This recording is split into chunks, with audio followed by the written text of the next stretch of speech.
alarm about the greatest theft of taxpayer dollars in American history, the massive fraud perpetrated in the unemployment insurance program that skyrocketed with the COVID-19 pandemic. While many Americans who actually qualified for these benefits were left struggling to reclaim their benefits and their identity, upwards of tens of billions of taxpayer dollars have been stolen. The unemployment benefits passed in the CARES Act came at a time when millions of Americans were losing their jobs overnight as government shut down businesses and ordered people to stay at home. Livelihoods were ripped away. There's no question folks needed help, which is exactly why Congress should have protected this program and those who needed it against the criminals who exploited it to commit fraud. UI fraud is not a victimless crime. For example, a Utah woman lost her job after a cyber criminal stole her identity, bank account information, and weekly benefit check. Many more Americans have stories just like hers. Unemployment insurance meant to help them get through temporary joblessness was stolen. Their most sensitive information compromised by criminals, while Democrats in Washington turned a blind eye. In addition to run-of-the-mill thieves, international crime rings took advantage of our national crisis. Law enforcement busted several rings that made off with millions, often using Americans as money mules to launder money offshore. The Biden administration's Department of Labor's Inspector General believes significant fraud played a role within its estimate, a new estimate, $191 billion in improper payments. The range of estimates alone is sufficient reason for today's hearing. ID.me, an identity verification company hired by many states, estimated at an astounding $400 billion in fraud. That suggests thieves may have stolen almost half of the $878 billion taxpayers spent on unemployment insurance. The White House itself acknowledged that tens of billions were made in improper payments. They estimate $104 billion lost. More recently, the Government Accountability Office released its own report, making an early estimate that at least $60 billion went to criminals. In just one example of fraud, one individual was able to file an unemployment claim in 29 different states and received over $500,000 in fraudulent benefits. With these varying estimates, it's clear that the Biden administration and Congress are in the dark about the size and scope of the greatest theft of taxpayer dollars in American history. The new Republican majority is turning on the lights. We tried when we were in the minority. As early as 2020, Republicans raised the alarm about fraud based on red flags from the Department of Labor's Inspector General and the Secret Service. As the evidence of fraud escalated, I'm sorry to say that Democrats continued to turn a blind eye. They ignored 2 requests from House Republicans on this committee to hold an oversight hearing just like the one today. Democrats blocked a congressional resolution to get answers about what the Department of Labor knew about funds going to international crime rings. Democrats even voted to end the identity verification requirements and phase outs of emergency UI programs they had previously supported in December of 2020. Republicans proposed amendments to protect taxpayers and those who needed to get unemployment benefits. Democrats rejected them outright.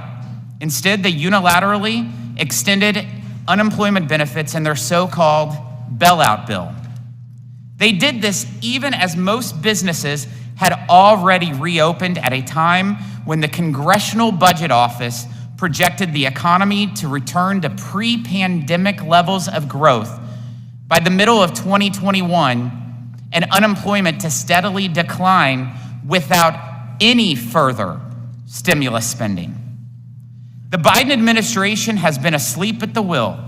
In his last State of the Union, the president bragged about appointing a chief pandemic prosecutor 14 months into his administration.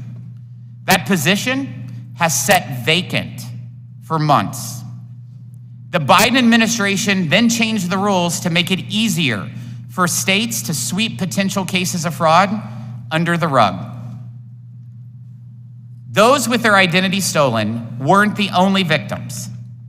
Democrats' unrestrained COVID unemployment insurance programs fueled a labor shortage that punished American families and small businesses and denied individuals the paycheck and dignity that came from a job. Just 2 days ago, small business owners in West Virginia shared with this committee their struggle to find workers because Congress made a government check more valuable than a job. One of our highest responsibilities as legislators is to be good stewards of the American people's hard-earned tax dollars. This hearing is so important and sadly long overdue. I look forward to hearing from our witnesses today on exactly what the Biden administration is doing and what Congress should have done and must do to go after criminals and make right this multi-billion-dollar wrong. I'm pleased to recognize the gentleman from Massachusetts, Mr. Neal, for his opening statement. Thank you, Mr. Chairman. I want to say a word of thanks to our witnesses today. So as Joe Friday might have said, in a different age, just the facts, because that's what we intend to focus on this morning. On March 11th of 2020, Dr. Fauci gave his warning as to what was coming. Within 3 months, 20 million Americans had lost their jobs. That's the reality. Today, not only have all those jobs been returned, but just as importantly, there are still 11 million jobs that go unanswered every day in America. Just the facts. I know I helped write this legislation, and I didn't write it with just Speaker Pelosi. I wrote it with Secretary Mnuchin in the room over 8 days. Much of this legislation was written by the previous administration, so just the facts. $849 billion of unemployment insurance. Of that number, it's estimated that 7.1% was fraudulently spent. We do not, on the Democratic side, defend fraud. We want the Justice Department, we want our witnesses today to pursue aggressively any of that criminal element that did what they did. But let us not conflate the need for unemployment insurance with what happened during the course of the pandemic. 12 million jobs have been created under President Biden, 517,000 last month, and the unemployment rate in America is now 3.4%. So the Paycheck Protection Program worked. The unemployment insurance program worked. The relief that we gave to hospitals where people were in the hallways on ventilators, it worked. So when I asked Secretary Paulson, a Republican who couldn't have been any more cooperative in helping us to devise the program, or when we asked Secretary Mnuchin, or when we asked Secretary Rubin, Secretary Yellen, and Secretary Lew as to how to proceed, they gave us the advice to get cash into the hands of the people at the bottom of the economic scale who really need it. So what did we do? We devised an initiative to make sure that the community bankers were in the middle of it because they had good credit histories with the people that needed the money. How about the idea of what we were able to do with the credit unions and CDFIs? What we did overwhelmingly worked, and to pick on people today, of the 20 million who lost their jobs and to suggest that they stayed home during the pandemic, the number of women who have not come back to the workforce because they couldn't find childcare, those are the issues that the committee should be focused on this morning. Nobody condones fraud. We want those to be pursued who participated in the criminality that relates to fraud. But the idea that there's a massive number of people staying home because they can collect unemployment insurance, tell that to the members of the AFL-CIO and the trade unions that had to stop construction jobs during the course. Tell that to the hospital workers who came to work exhausted every single day to make sure that we got past the pandemic. If the reporters who cover the early stages of the pandemic, when they pointed out the issues, They said early on, oh, China's doing a great job. I don't think anybody who looked back in the last 6 months would say that China did a better job than the United States. Didn't we use the example of what a great job New Zealand was doing compared to the United States? The Prime Minister just stepped down last week, the approval rating 39%. We restored the jobs that were necessary in America. It should be a banner of success that we're celebrating this morning, Republican and Democrat. And just another key phrase here to point out, much of the unemployment insurance was passed out during the Trump administration. That's a fact. The idea, once again, that there's this group that's out there in America that doesn't want to work because they can secure unemployment benefits in Florida, $250 a week in unemployment insurance, that's nonsense. And the other part of this I think that's important, unemployment insurance is like a trampoline. You hit it on the downside and you bounce back up into the mainstream of the American economy, and that's precisely what's happened. So from our witnesses today, we hope that they will outline precisely what it is they are doing to secure charges of criminality, but understand in terms of proportionality what really happened here. Overwhelmingly, the American economy rebounded because of what we did, and much of it, by the way, came in this committee, and most of it unanimously. It was passed through the doors of this room. So I'm proud of what we did, and I hope the focus today is going to be on the role that unemployment insurance made in making sure that people could keep the lights on, turn the heat on, and make it to the grocery store to buy the sustenance of what they needed every single day. As I started, and we will conclude, just the facts this morning. Thank you, Mr. Chairman. Thank you, Ranking Member. I will now introduce our witnesses. Thank you all so much for taking your time out of your busy schedules for being here. Jean Dodaro is the Comptroller General of the United States. Larry Turner is the Inspector General of the Department of Labor. And Mr. Michael Horowitz is Chair of the Pandemic Response Accountability Committee and the Inspector General of the Department of Justice. Mr. Dodaro, you are recognized for your opening statement. Thank you very much, Mr. Chairman, Ranking Member Neal, members of the committee. I'm very pleased to be here today to talk about the unemployment insurance program during the pandemic. The program helped millions of Americans in need, but there was widespread fraud that occurred. And I'd like to focus my opening remarks today on 3 reasons why I believe that happened. Number one, neither the Labor Department nor the states were prepared. In 2016, we worked with the Congress to pass the Fraud Reduction and Data Analytics Act. That was intended for federal agencies to be prepared to prevent fraud in the first place, which is the most effective way to deal with this issue. The Labor Department, like many federal agencies, were slow to implement these framework principles that GAO had outlined on best practices in the federal government. Therefore, they were not as prepared as they should have been before the pandemic. States had antiquated IT systems. Many of them had known this, some of them dating back decades. And also, right before the pandemic, the unemployment rate was very low. So the staffing levels of the state employment agencies were low. So they weren't as prepared either. We've made recommendations to the Labor Department. They haven't implemented those fully yet. They're beginning to work on them. But they need to fully implement our recommendations and be in accordance with the law.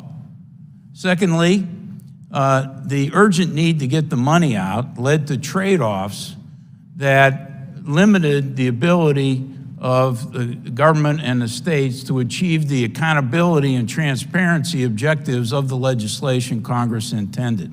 This was due to allowing people to self-certify their eligibility for programs, eliminate or reduce the need for them to provide supporting documentation for their claims of eligibility, reducing the waiting time that was normally in place at the states before they provided the first unemployment check.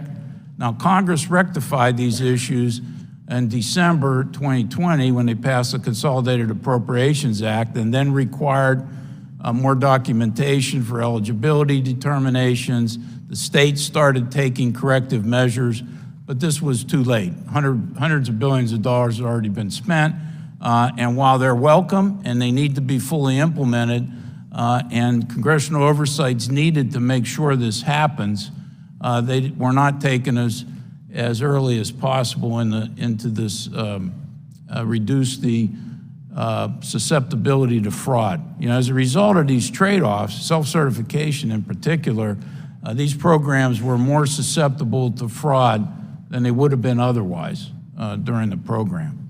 Lastly, third, there was an improper payment problem before the pandemic occurred in the unemployment insurance program. The rates often were in double digits in terms of improper payments. These are payments that should not have been made or were made in the wrong amounts. And there was also fraud in the unemployment insurance program ahead of time as well. Both of these should have been harbingers to alert the Labor Department and the states that they needed to take stronger measures, particularly with the huge amount of claims that occurred during a period of time.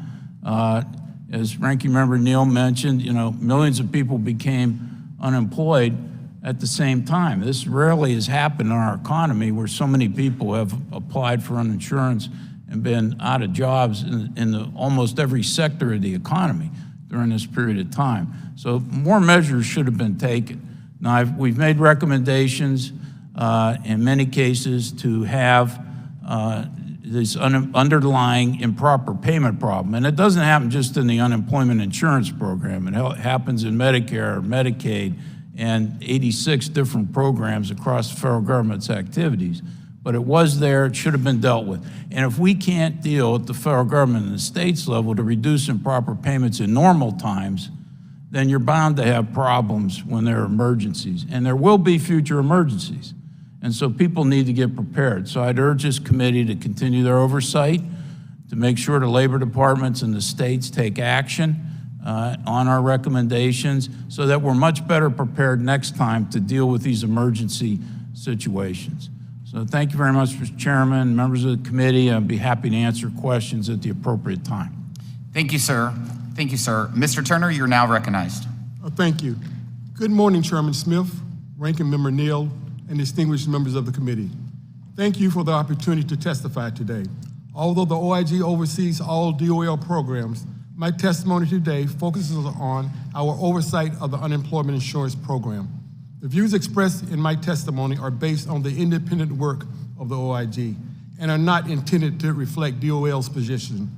Mr. Chairman, the OIG remains committed to assisting DOL and Congress in improving the efficiency and integrity of the UI program. In our view, strengthening the program to prevent and detect fraud are key objectives to ensuring that unemployed workers quickly receive needed benefits while safeguarding taxpayer dollars. For many years, the OIG has highlighted significant concerns with DOL and states' ability to deploy UI benefits expeditiously and efficiently while ensuring integrity and adequate oversight. The pandemic compounded these challenges, creating the perfect storm. As the OIG reported, states were not prepared to process the historic volume of claims, resulting in significant delays. Initial reliance on claimant self-certification rendered the PUA program extremely susceptible to fraud, and the unprecedented infusion of federal funds gave fraudsters a high-value target to exploit. That, combined with ease of identity theft and system weaknesses previously identified by the OIG, allowed criminals to defraud the program. DOL recently reported an annual improper payment rate of 21.52% for FY22. When applied to the approximate $888 billion in benefits paid during the pandemic, we estimate that at least $191 billion in pandemic UI payments could have been paid improperly, with a significant portion attributable to fraud. Indeed, following the passage of the CARES Act, fraud against the UI program exploded.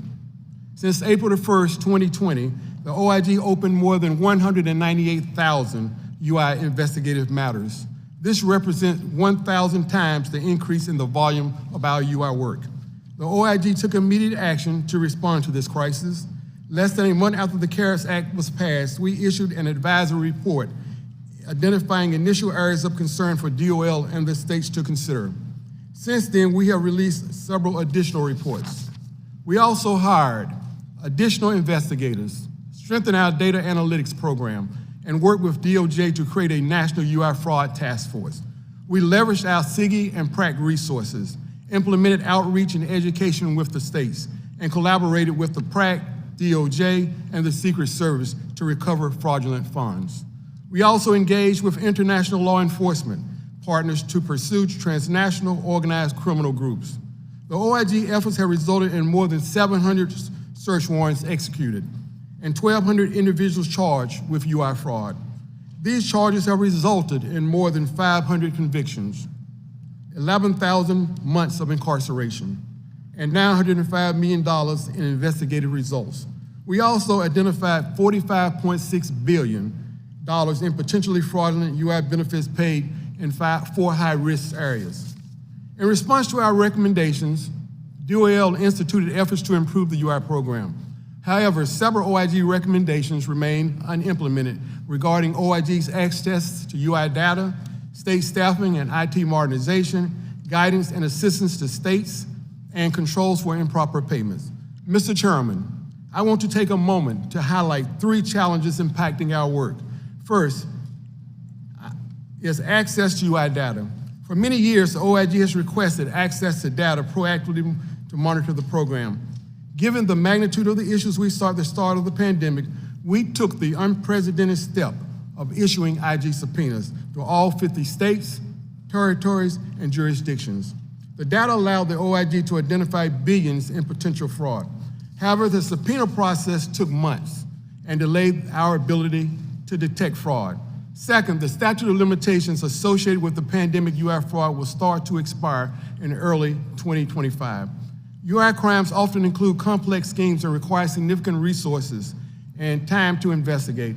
As such, we recommended last year that Congress extend the statute of limitations from 5 to 10 years. Third, our work is being impacted by resource limitations. The OIG received $38.5 million to oversee the close to $1 trillion in expanded programs. However, most of the funding will be fully expended by FY24.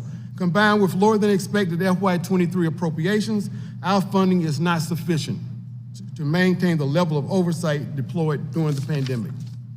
Mr. Chairman, thank you for your opportunity to testify about our overseeing the UI program.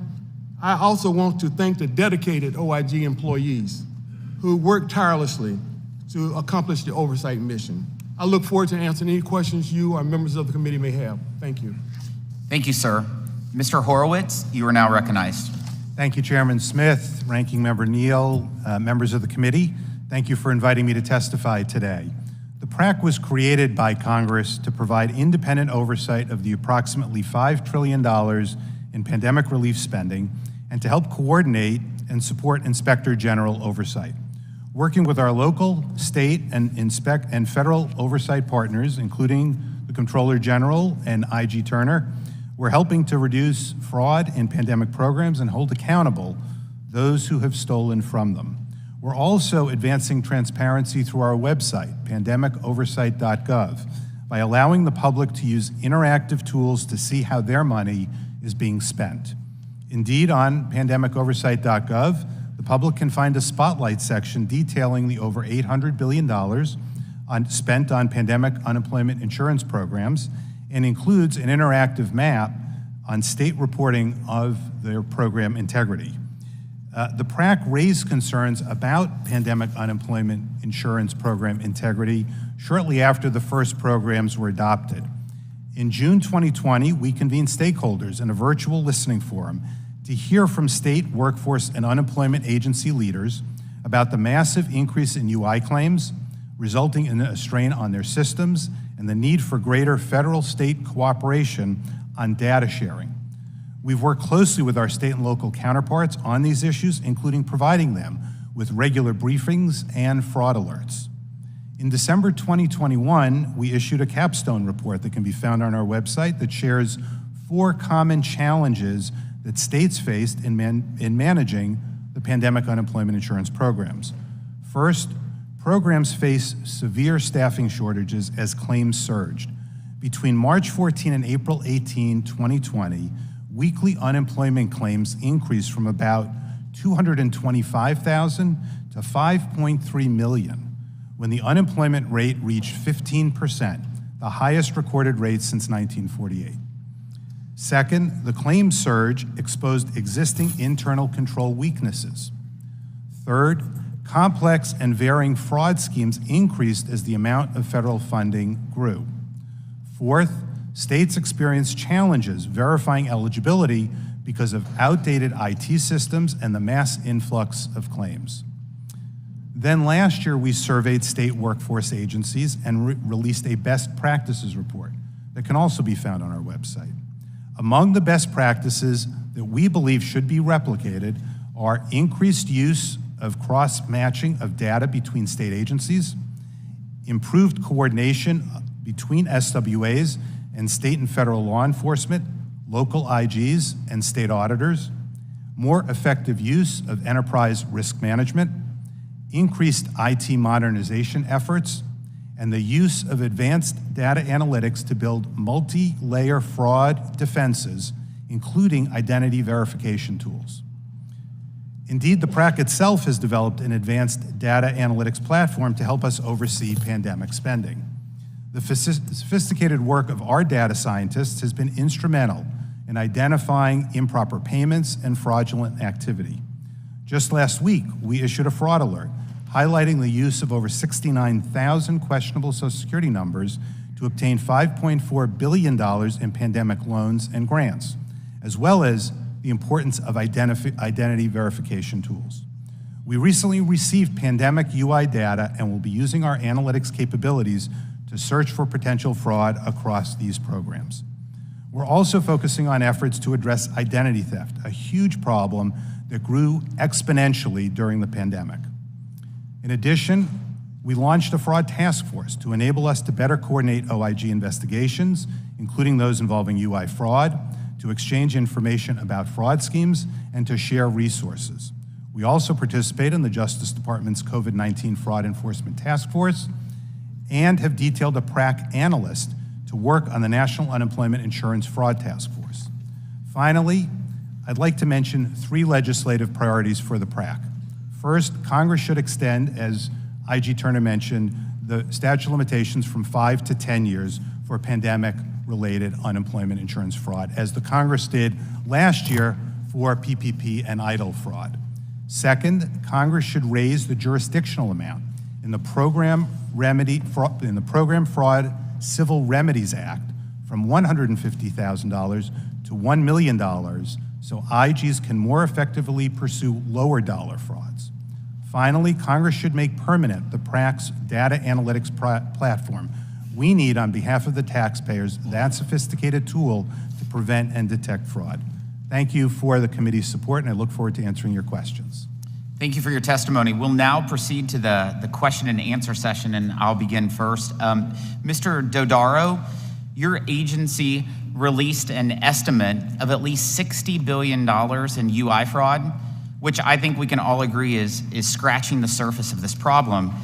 I know our committee, Congress, and surely the American people would appreciate GAO continuing to investigate with your resources and size and scope of the UI fraud, and you all have made such a commitment to do so.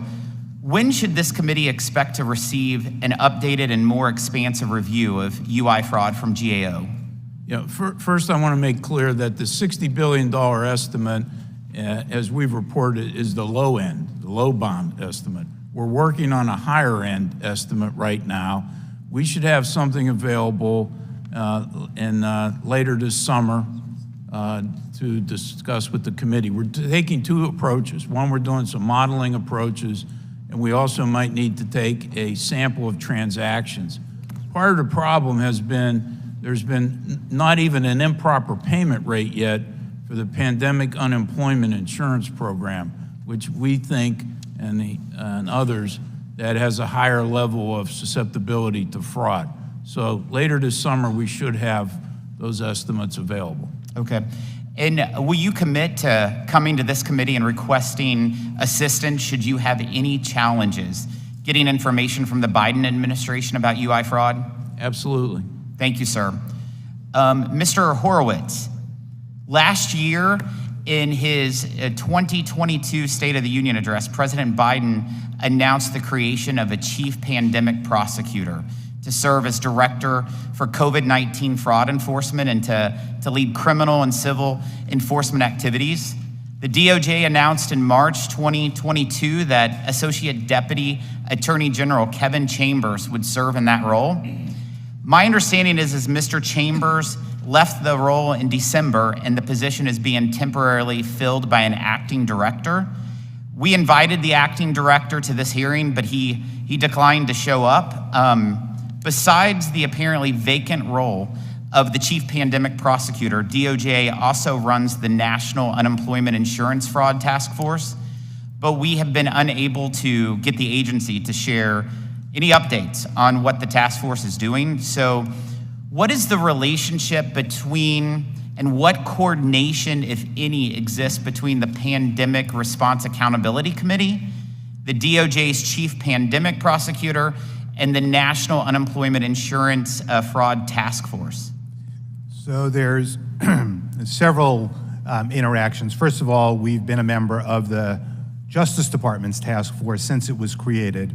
We attend their regular meetings. We participate in the meetings with about 30 other law enforcement agencies to make sure we're coordinated and to make sure cases are handled as we and our IG partners are developing information. As I mentioned in my opening statement, we've also detailed one of our pandemic response accountability analysts to the task force that deals with national unemployment insurance fraud to support that effort. And we're doing all we can with our resources to support it. I'd have to refer you to the Justice Department for comment about when they plan to fill the vacancy. I do know that the deputy is the acting chair of it. Okay. Since we could not get them to come and testify, do you have any insight as to what DOJ is doing to identify and recover fraudulently paid unemployment benefits? I do know from our work with them and my work as Justice Department Inspector General, as we refer cases to the prosecutors around the country, that they are moving forward with them. I think one of the challenges the department is having and prosecutors are having, frankly, is triaging them. Given the resources available and the surge in cases that you've heard about from IG Turner, as well as we know from the SBA IG on PPP and EIDL-related fraud. So I think that's been one of the challenges. One of the reasons we've asked for an increase in the Program Fraud Civil Remedies Act jurisdictional amount is because of our concern that lower dollar frauds may not make it through that thicket for prosecution, and we at least want to make sure we can recover the money for the taxpayers. All right. Any insight into whether the Biden administration has any plan to appoint another chief pandemic prosecutor, given that the president's prominent announcement last year at the State of the Union, or was that just a talking point in 2022? As I sit here, they have not consulted me, and I wouldn't expect them to on their plans. I would expect that to happen, and I would be happy to get back to you, Mr. Chairman, and the committee with any data or information you need from them if you haven't received it. Appreciate all the information. I now recognize the ranking member, Mr. Neal, for questions. Thank you, Mr. Chairman. So back to the facts. The unemployment rate, as Mr. Horowitz pointed out, in the height of the pandemic was 15.4%. As of last Friday, it was 3.4%. I think unemployment insurance worked. Let me give you another number with facts. $849 billion, $60 billion, we know it's an estimate, that's 7.1% that is alleged to be fraud at the moment. We have members of the former U.S. Attorney's offices here. They know how long it takes to present these cases. So as professional as this testimony has been, and we're indeed grateful for it, I'm disappointed that we didn't hear from any of our hardworking people who relied upon unemployment insurance to keep their lives afloat. That from that perspective, we know that state administrators and workers, they dealt with a 3,000% increase in UI claims. That paints a much more complicated picture. Let me read a note from Meredith, a Mom Rising member from Western Massachusetts. UI with the stimulus has saved our family. It's something we never imagined we'd need, but we both worked as administrators in education, one of us for study abroad companies, and another finding ourselves out of work for no fault of our own, but the pandemic and having a young daughter. We're extremely mindful of every penny, And we are worried about the coming months, not knowing when and if we'll secure jobs. But we want to pay our mortgages as we have, and our car payments, our food, and our medical care. Please understand, we live modestly, more than most people will ever know, and have always been responsible financially. Our home is small and one of the least expensive in our town.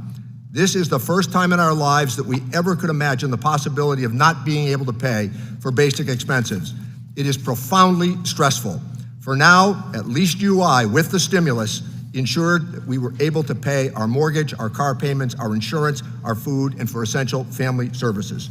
Mr. Turner, let me say how much I appreciate the work that you and your staff have done in trying to bring about criminal fraud rings to justice. Your work is putting criminals behind bars and returning the money they stole from the Treasury. Let me ask you about paying for the good work that you do. We provided immediate funding and support through the CARES Act and then ARPA, and I know that work is ongoing. You asked for $120 million from your office and received only $97 million in appropriation for fiscal 23. I'll ask you in a moment if that's correct. And last night, Joe Biden indicated that he intends to be assertive and aggressive with criminal referrals from the Justice Department. Certainly, the proposal that we've offered was then not what was agreed to in Congress in the final package.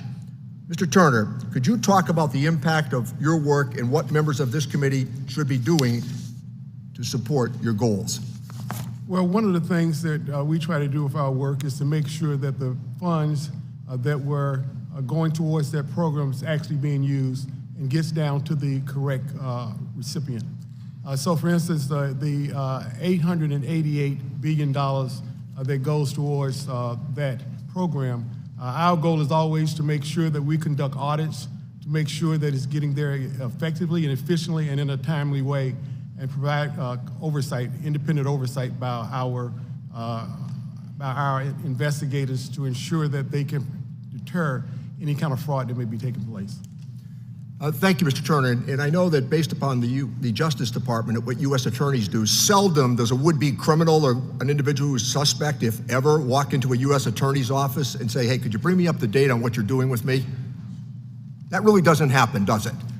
No, it takes a lot of hard work on the part of our investigators to actually go out and find the culprits. And sophisticated criminal rings, they clearly try to outsmart the system regularly, so it takes the Justice Department and the good work that U.S. attorneys' offices do across the country considerable time in breaking down this criminal activity. Is that correct? Yes. The more complex fraud is, the harder it is to capture. For instance, I think someone mentioned earlier about Money Muse. Money Muse is one of the more complicated schemes that are out there, and so it takes some time and some investigative work to get to the bottom those investigations. Thank you, Mr. Turner. June 2020, the unemployment rate, as Mr. Horowitz pointed out, was 15.4%. 20 million people had lost their jobs. The unemployment rate, as reported last Friday after the noting of all those jobs being created, is now 3.4%. Much of what we did really worked, and I take great professional and personal satisfaction from acknowledging there was no book on the shelf for what we were doing, and overwhelmingly, we got the American economy back on its feet. Thank you, Mr. Chairman. I want to thank the gentleman from Massachusetts, and I now recognize the Vice Chairman of the committee, Mr. Buchanan of Florida. Thank you, Mr. Chairman. I want to thank our witnesses for being here today. I'm glad we are finally focusing on this crisis, which has been a magnet for theft and a boondoggle for taxpayers' dollars. In total, GAO has found at least $60 billion stolen funds. The DOL put the number as high as $191 billion in proper payments, with a significant amount due to fraud. Outside experts estimate as high as $400 billion. So it's something we clearly need to focus on and figure out how to do it better. Mr. Dodaro, let me ask you, in Florida, I can tell you it was a disaster. There was so many dollars coming in. We weren't prepared. We had low unemployment rate at the time. We didn't have the capacity, didn't have the people, didn't have the equipment. It was like the F troop. Our offices getting hammered. Everybody was getting hammered in our state. Where are we at today if we have another crisis and we've got to be able to move dollars quickly? Because obviously, nobody can imagine when you talk about $800 billion, no matter how you put it out there, we don't have that kind of capacity. And obviously, it might not be that such a big number. But as a result of that, we end up with 300 or 400 or 200, pick a number, and fraud taxpayer money's out the door. So give us your thought. What are we doing today to try to fix that so it's not as bad? And hopefully states are getting additional money. They're going to invest some of the dollars, excess dollars they've got, to make sure that we can minimize this in the future. I think we're slightly better prepared, but not fully prepared for the next crisis. A number of our recommendations at the Labor Department have been not fully implemented yet. I think states are trying to make improvements. There have been some improvements that have been made, but they've all been ad hoc. There hasn't been a systematic approach to doing this, led by the Labor Department in conjunction with the states, and I think that's needed. Now, to make sure that Congress continues to focus on this issue, I added the unemployment insurance program to a list of high-risk areas that we keep for the Congress and the administration to focus on. There are 38 areas on the list now. I'm due to come up with an update across government soon, but I added the unemployment insurance area. There are problems also. I got a couple other questions. Okay, go ahead. Get back to you, Mr. Horowitz. Let me mention in terms of organized crime organizations outside the U.S., we've got obviously some in the U.S., you hear out of Africa and different parts, not just this ID and identity theft and everything else. Where is that at today? And my thought is, how much do you estimate and what can we get back? That's, it's one thing in different states, but looking at Africa and different countries around the world, they're taking advantage of the circumstances as well. Yeah, Congressman, you're exactly right. One of the biggest challenges we have is following the fraud that occurred through overseas gang activity and fraudsters. The Secret Service has reported that they've seen that occur through entities in Nigeria, China, Russia, other locations. That will be our biggest challenge. What is that dollar amount? Do you have an estimate or any thought of it, a range? I don't, and one of the reasons I don't, Congressman, is that's among the hardest fraud to find, track, and figure out because it is through overseas networks. It's a challenge. I was a former federal prosecutor. The process by which getting that evidence is very challenging. I've got one more question for Mr. Turner. Mr. Turner, let me ask you, they claim 70% of businesses, if they could find workers, they could do more business. That's the mindset, at least in Florida. I think I've heard that around the country. They can't get workers. Where are we at today in terms of getting people back to work? Because you do hear, I've heard a lot of it, where people say, well, I don't want to go back to work. I got another six weeks of my unemployment. But what's your sense of where we're at today on that? We have done some work in that area, and part of what we found out is that there have been instances of where people have not gone back to work. And we've asked the department, which has put out a policy, to address that and have that information reported to the states when it occurs. Yeah, I'll get you the survey, but 70% of companies, small business I focus on, primarily small, medium-sized businesses, claim if they had more workers, they could do more business. So it's a great opportunity for them. So anything we can do to encourage people getting back to work, setting the incentives up properly would be really appreciated. Thank you, and I yield back. I want to thank the gentleman from Florida, and now I recognize the gentleman from Texas, Mr. Doggett. Thank you, Mr. Chairman. 3 years ago, with this devastating COVID-19 pandemic, there were millions of Americans who found themselves not only in a public health emergency, but an economic emergency. Through no fault of their own, a sudden termination of their paycheck, they found themselves jobless and unable to meet basic needs. Almost overnight, it was a necessity to get access to unemployment insurance to save their families from collapse. I think it's very appropriate, Mr. Chairman, that this committee exercise its oversight responsibilities to safeguard taxpayer dollars from thieves and fraudsters. Such fraud is hardly limited to the unemployment insurance program. Indeed, I've never found a line item for waste, fraud, and abuse in the federal budget, but I have found fraud committed and challenged and prosecuted for everyone from defense contractors to pharmaceutical companies. Indeed, this very week, the New York Times reported that 3 of the 5 largest Medicare Advantage insurance companies in the industry had been accused of fraud by the Justice Department. But what we don't need is selective interest in fraud that seems to be more focused on the unemployment insurance program, which is vital to our country and our families, than about fraud which occurred in it. Indeed, that selective enforcement was apparent with the very first piece of legislation that our Republican colleagues offered this year, when they seemed to have so little interest in fraud in our tax system that they enacted legislation to undermine law enforcement, even though it added $114 billion to our deficit. I believe that as we consider this program, we have to consider not only the way the program was administered, and it needed to be administered with less misconduct, but also the people that were helped by that program and the challenges that they face. An example is a fellow that my office helped in Austin, Bill Tarabula. And Bill was a parking attendant in Austin, and when all the events shut down at the city facilities, he lost his job. He contacted my office in March of 2020, and it wasn't until August of 2020 that we were finally able to get him the assistance that he needed. The administration of the program, and there's been focus on what the Department of Labor might have done better under the Trump administration and the Biden administration, but the administration of the program in Texas was a disaster. The program was understaffed. When it was apparent that the program was not up to the task, it failed to add staff. I had people that would set their alarms at 2 or 3 in the morning because they were told that was the only time they could get through to get unemployment benefits, and they couldn't get through. So it's not a surprise to me that Texas, that failed so significantly to meet the needs of worthy people, was not doing its job on the fraud side either. I believe that Mr. Dodaro, you have outlined things that could have occurred and have prevented some of this fraud, because while the prosecution is important, it never gets back all the dollars that are lost that should be avoided through prevention. Now, of the many steps that you recommended ought to happen to prevent unemployment fraud in the system at the Department of Labor, did the Trump administration implement any of them?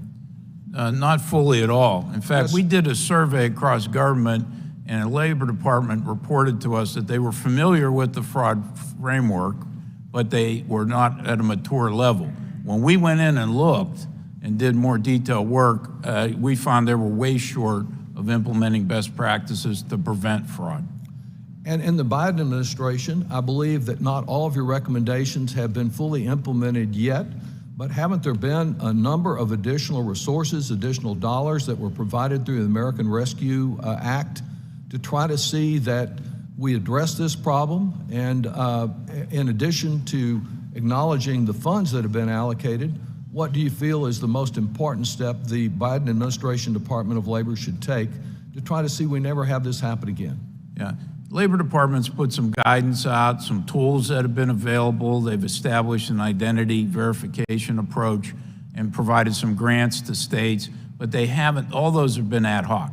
There hasn't been a systematic approach. What we call for is designating a fraud entity full-time to focus on this, do fraud risk profiles, develop an anti-fraud strategy, and then to evaluate how well it's working and then continuously make improvements. The nature of fraud changes dramatically, and you need to stay abreast of what's going on. And we need to prevent this. As you point out, this is a cultural shift that we've been trying to advocate across government, because when people think of fraud in the past, they think of the inspector generals or GAO or others to catch the crooks. But you don't catch everybody, and you don't certainly recover all the money.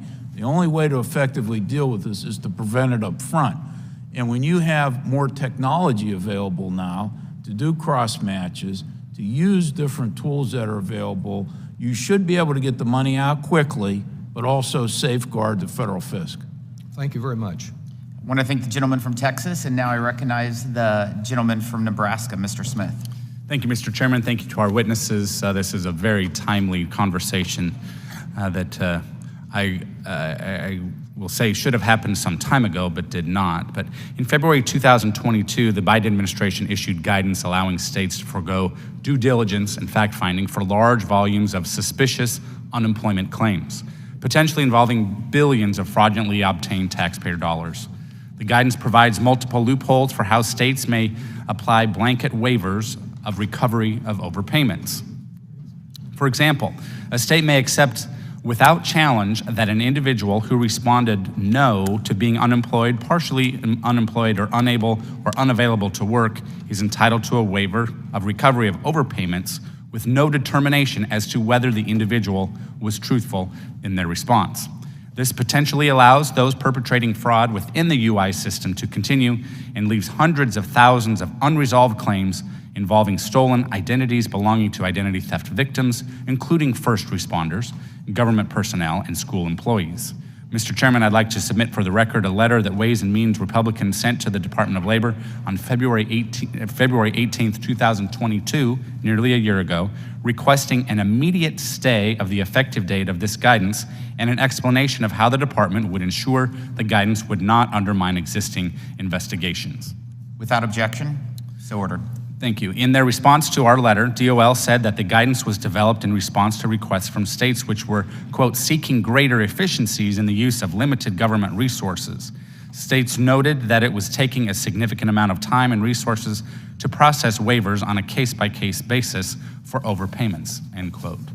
DOL also responded that the guidance specifically instructed states that they may not waive overpayments due to fraud. This response was far from reassuring. In fact, DOL's response increased my concern regarding this waiver policy, which is still in place today, because it suggests that states were dealing with a backlog of suspicious claims, and DOL provided an easy opportunity for them to forego the investigation and fact-finding needed to know whether they were fraudulent in the first place. It further eliminated any incentive for states to track down fraud. This action is particularly reckless in light of White House estimates the federal and state UI program had a 22.2% improper payment rate for FY 2022. Mr. Turner, my question is for you.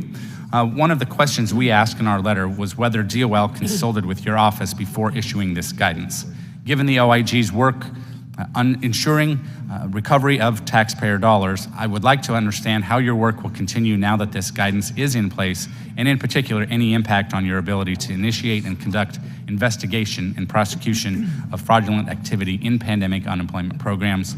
My understanding is that this is part of your revised pandemic oversight plan. Thanks, Representative.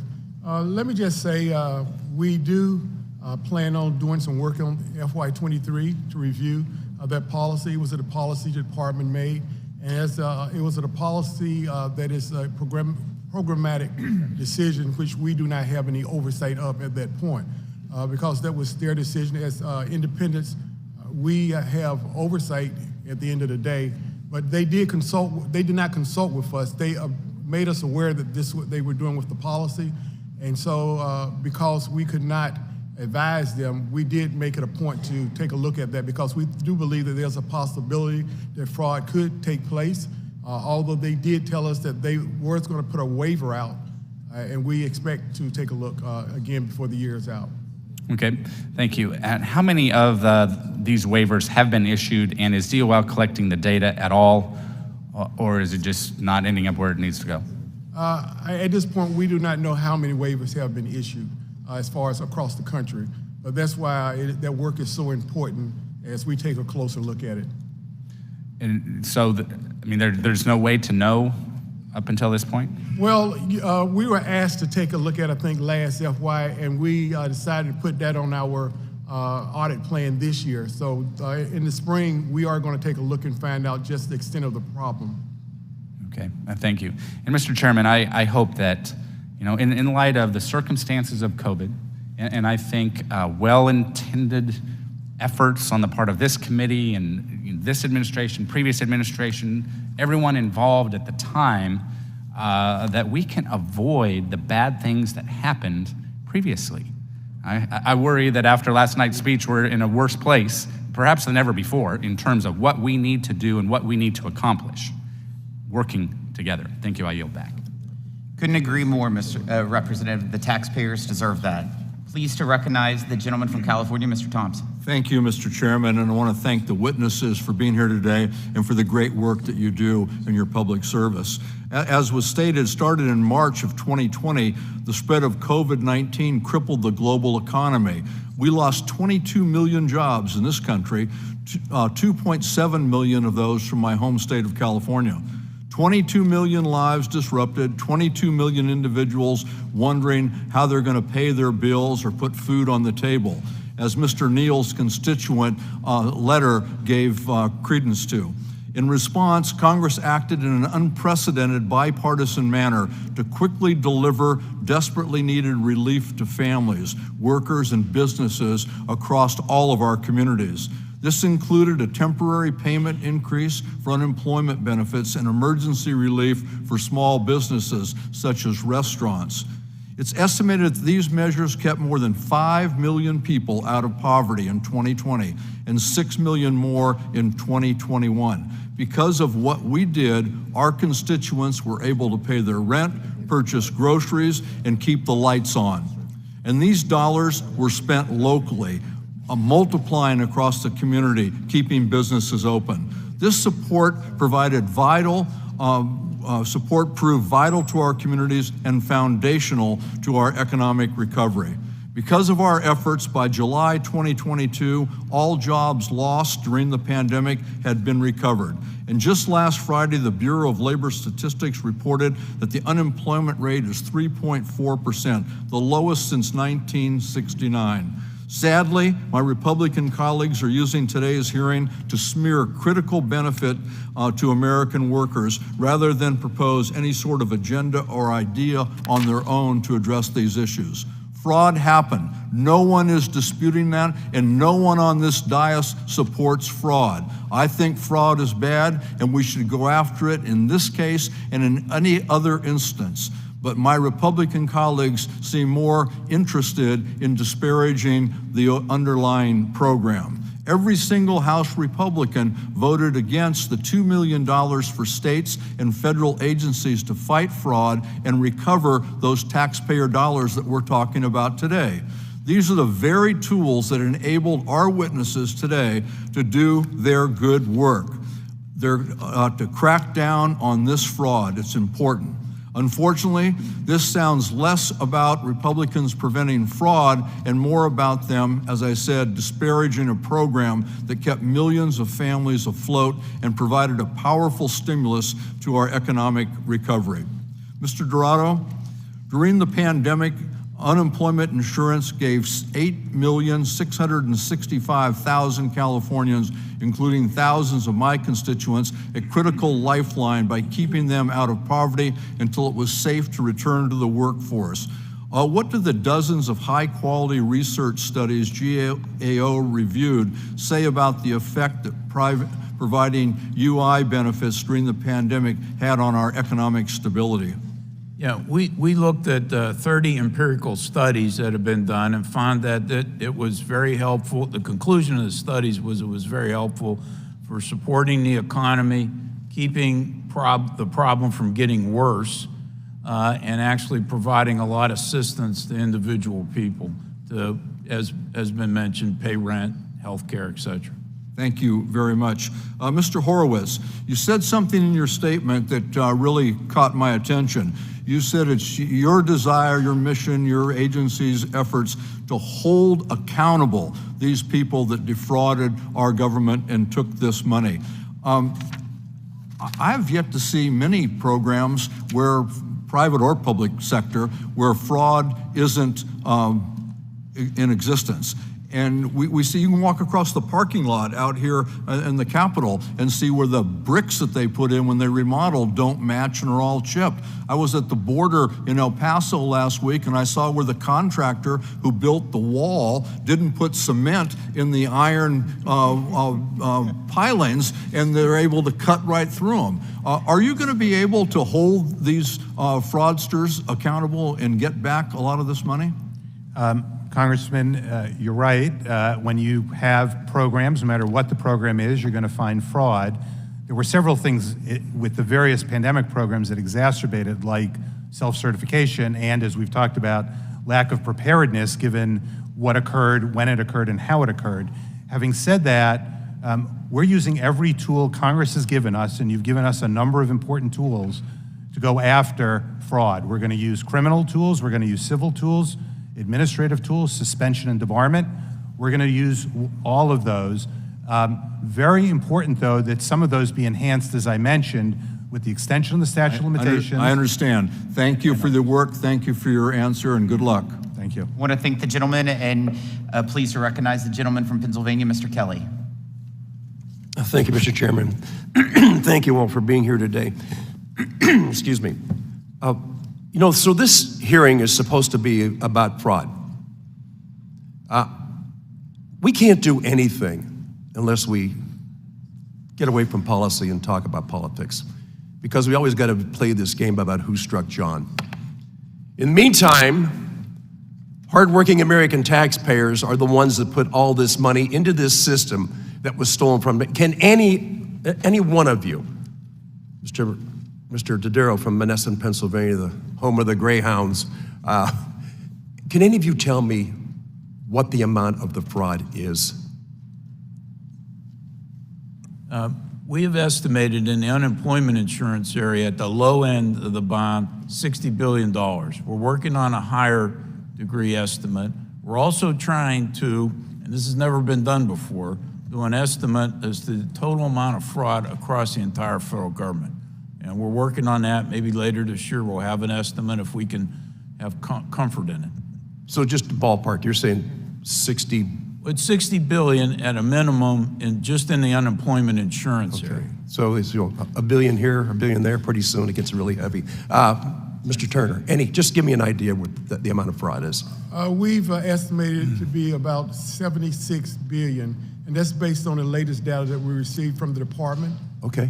The department had a 8.5 as the fraud rate that they just released, based on $888 billion for the program. So we believe at the low end it's $76 billion. 76 billion. Yes. That's with a B. Okay. Mr. Horowitz. Congressman, what I've said before is with all of the investigations we have ongoing, as well as the overseas work we still have to do, it's way too early for us to give an estimate. What I've said is it's in the tens of billions of dollars. You've heard these numbers. It won't surprise me if it exceeds $100 billion. And as we go along over the next several years, we'll get a better sense of exactly the scope of the fraud.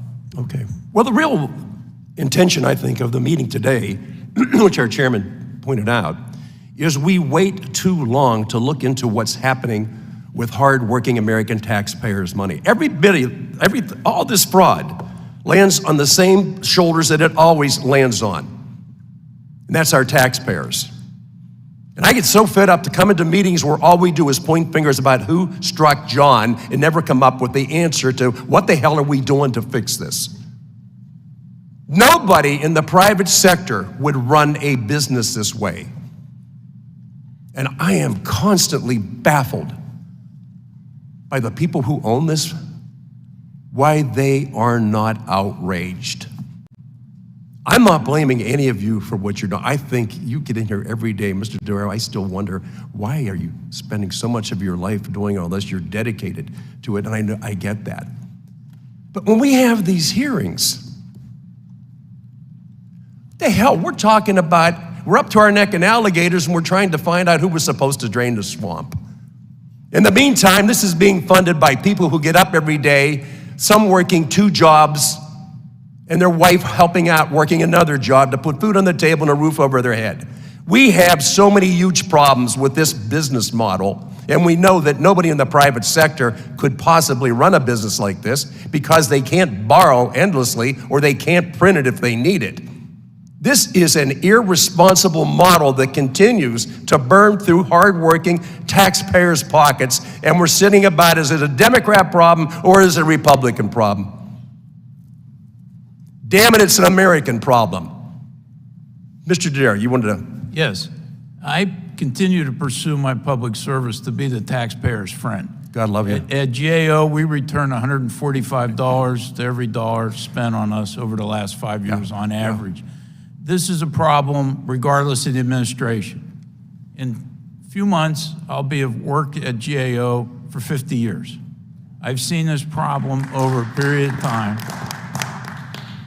Thank you. I hope to make it. Yeah, you're going to make it. You're from around the Pittsburgh area. We're tough. We're steel. But I have, and in my statement today, 10 legislative suggestions for Congress. First of all, in any new program or increase in spending over $100 million, it ought to be immediately susceptible to improper payments, given the problem we have. Right now, programs can be in operation 2 or 3 years and never estimate the amount of improper payments. This doesn't make sense, and some of these programs will fully expire before you even know early on. And I've got other legislative solutions. So there are things Congress can do to make this better. You know what? First of all, I've run out of time. Thank you for what you've done with your life. It's just incredible the service you've been to the American people. I would tell my colleagues, I don't care if you wear a red shirt or a blue shirt, start thinking about wearing red, white, and blue, and stop pointing fingers at each other. I know I'm going beyond what you've given me, Mr. Chairman, but if we don't stop what we're doing right now and look, let's fix the model instead of trying to figure out who it is that dropped the ball. And we can't do it because every 2 years we come up for election, and we got to make sure that we can still get that one more vote than who we're running against, as opposed to let's fix this damn thing. Okay, Mr. Dodaro, thank you. Mr. Turner, thank you. Mr. Horowitz, thank you for coming here, and thank you for what you're doing. You guys are incredible. Thank you. Representative, when you were talking about the hard-earned taxpayers and small business owners, it made me think of Ashley Bachman, one of our witnesses at our hearing on Monday in West Virginia. She was asked the question, if you operated your business like Washington, what would happen? And Miss Ashley Bachman said, we would have to close our doors down. And that's from a real small business owner and a real American. So based on your testimony, it made me think of that. Yeah, thank you. But I am a small business owner. It's third generation. And I remember one time we were talking about Tax Cuts and Jobs Act. I made the comment that there was 4 times in my life that I didn't pay any taxes at all. And the rest of the committee looked at me and said, well, how the hell did you do that? I said, we lost money that year. That's right. So if you have a model that works, use it. But I really do. I'm imploring all of us. It's not about red and blue. It's not about R's and D's. It's about people who elected us to come here and act in their best interest. So I appreciate this. We have so much to look into and so much to get done because we are accountable to so many people who just fund this incredible model. So, Mr. Chairman, thank you. Thank you so much. Really appreciate you being here. Thank you, Representative. I'd like to recognize the gentleman from Oregon, Mr. Blumenauer. Thank you, Mr. Chairman. I think this is an extraordinarily valuable hearing, an exercise to give us a sense of what the challenges are. And frankly, it has been an amazing reminder for me of what we were going through during that fraught period. I was going into my office at 7 in the morning trying to deal with people who were desperate because they couldn't crack the unemployment system. And that, frankly, we all hands on deck for that. These people were in danger of losing their business, losing their homes. They were frantic that they couldn't get through. Now, this was a state failure. The federal government gave money. Texas wasn't the only state. I heard this around the country. You probably had that experience in your office dealing with desperate people. And so this hearing helps us set the context and is a powerful reminder for me of what we were going through.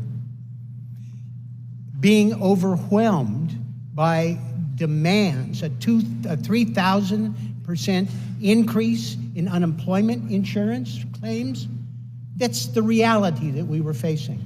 On balance, I think I am appalled at the amount of fraud that occurred, but given the urgency trying to help desperate people, I understand why we were there. The question is, how do we make sure that we're no longer there? Mr. Dodaro, you mentioned that you gave recommendations to the previous administration and couldn't find in the midst of this that they were moving forward. I agree with Mr. Kelly. I'm not interested in pointing fingers one way or another, but I do think it is important that we don't lose track of the hard work of oversight, that we claw back every dime that we can, and that we're prepared for the next contingency, because it's coming. We know that, and we can learn from those valuable lessons. I think it's important, however, to put some of these things in context. My friend Mr. Kelly wondered how the business model continues the way we're doing it. I'd like to offer one other area. There's $468 billion to $600 billion a year of taxes due and owing that we're not collecting. It's up to $7 trillion over the next 10 years. There's no business in your district that would sustain losses on that order of magnitude with the accounts receivable. With the accounts receivable. We know where that fraud, it's fraud, cheating, breaking the law is. It's interesting that higher earners, like partnership income, proprietorship income, rental income, non-compliance can reach 55%. Now, I hope that the indignation that we are expressing towards a program that was meant to save desperate people, that can be transferred to an area of much greater loss. There are some people that think maybe we ought to threaten default on the national debt because they're concerned about deficit spending. This is up to $7 trillion. That's not new taxes, that's not cutting programs, it's collecting money that's due and payable to the federal government. And it's keeping faith with the hardworking majority of people who actually pay their taxes. So I hope that we keep this spirit of concern for oversight and economy and zero in on the people who cheated the federal government on unemployment insurance. But I hope there is still an era of indignation about the far greater source of lost revenues from primarily rich people who forget to declare their income. That is even more important. And this is an ongoing loss of revenue. $500, $600 billion a year that's lost. Mr. Kelly, we can't keep doing business if we're not collecting money that's due and payable. That's not keeping faith with small business people that you represent or I represent. So I hope we can make this a constructive effort on oversight, but that we have a broader sense of responsibility and reclaiming lost revenue. Thank you. I appreciate your indulgence. Thank you, Representative. Recognize the gentleman from Arizona, Mr. Schweiker. Thank you, Mr. Chairman. Mr. Turner, I appreciate reading over your testimony, but I could really use your help and I know there's unknowns here. So your number of either fraudulent or missed payments, was that number what I was seeing, $198 billion was the estimate? 191. Okay, 191. And if the program is about $800 billion, so your number is about 20% of all the payments that went out functionally got tagged in some fashion of either being a mispayment or being fraudulent. That's correct. First off, how comfortable are you with that 191? I want to make sure I quote you properly. What's the model in your head or from your researchers that say that number could be more? Well, or is it less? I believe we believe that's the low end, and we believe that number could be more because that does not include the PUA, which dealt with the self-certification the first 9 months. Okay, you beat me to my punchline, so you see, you take away my shtick. But there's where I want to go. What is their? Let's go on the way outside of the tail on the curve. Okay. What do they think it could be total? I have no way of knowing that. Is it potentially double? I have no way of knowing that. The department is planning on putting out the rate for the PUA at the end of the year. Okay. And so that will give us a better understanding what the number may look like You see, one of the things that angers me in our hearing right here, and we're all sinners here, is I never want this to happen again. And I wish we would have a much more detailed conversation of, okay, so we see a couple $100 billion mispayments. We believe a substantial number of that is fraud, and the number could be substantially higher than that. How do you do it? At some point, and I'm going to ask from my Inspector General and others, send me a little chart. Send me a booklet. Send me something so I can understand how is the fraud committed. I actually want to understand down to the mechanics.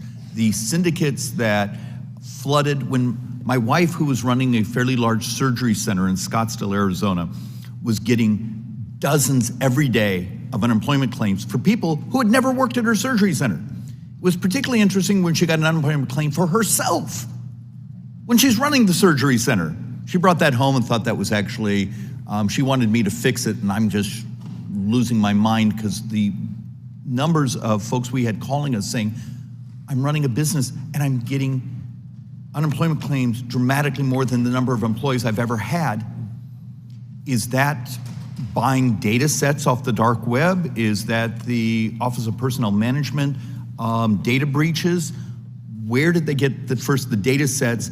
Did they write bots that automatically kept filling out applications?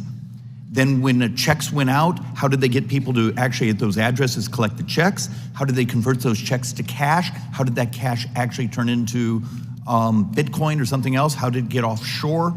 Help us understand the mechanisms in the fraud, because if we're going to stop it, I know we have two things, and forgive me for rambling, a lot of coffee today. I understand much of what we look at, we need a revolution of the data, and this is the data from the IRS to this and that. We need to understand data is actually the solution.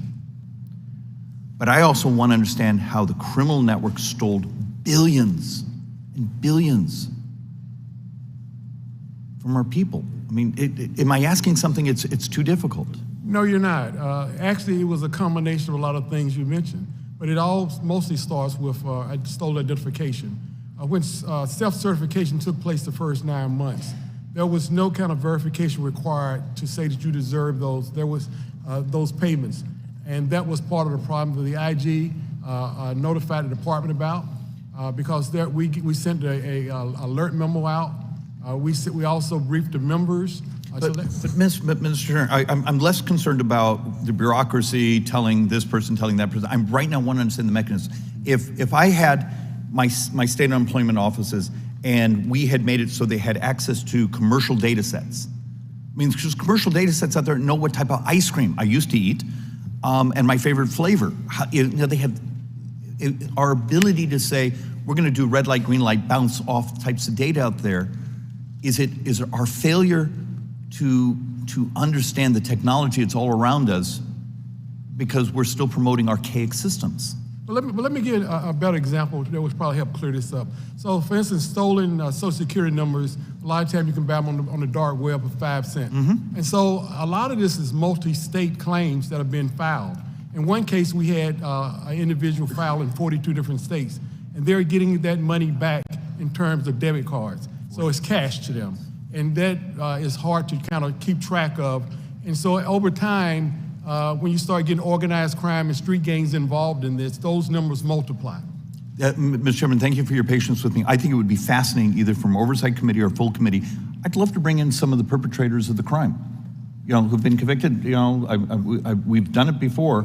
Bring them in, sit them here, say, tell us how you stole billions of people's money, and we understand what the hell's really going out in our neighborhoods. Thank you, Mr. Chairman. And if I could just add one thing, Mr. Chairman. I give you an example of how that took place. For instance, we identified $45.6 billion in potential fraud. And it happened because they sold the Social Security number of deceased individuals, federal inmates, multi-claims, and suspicious emails.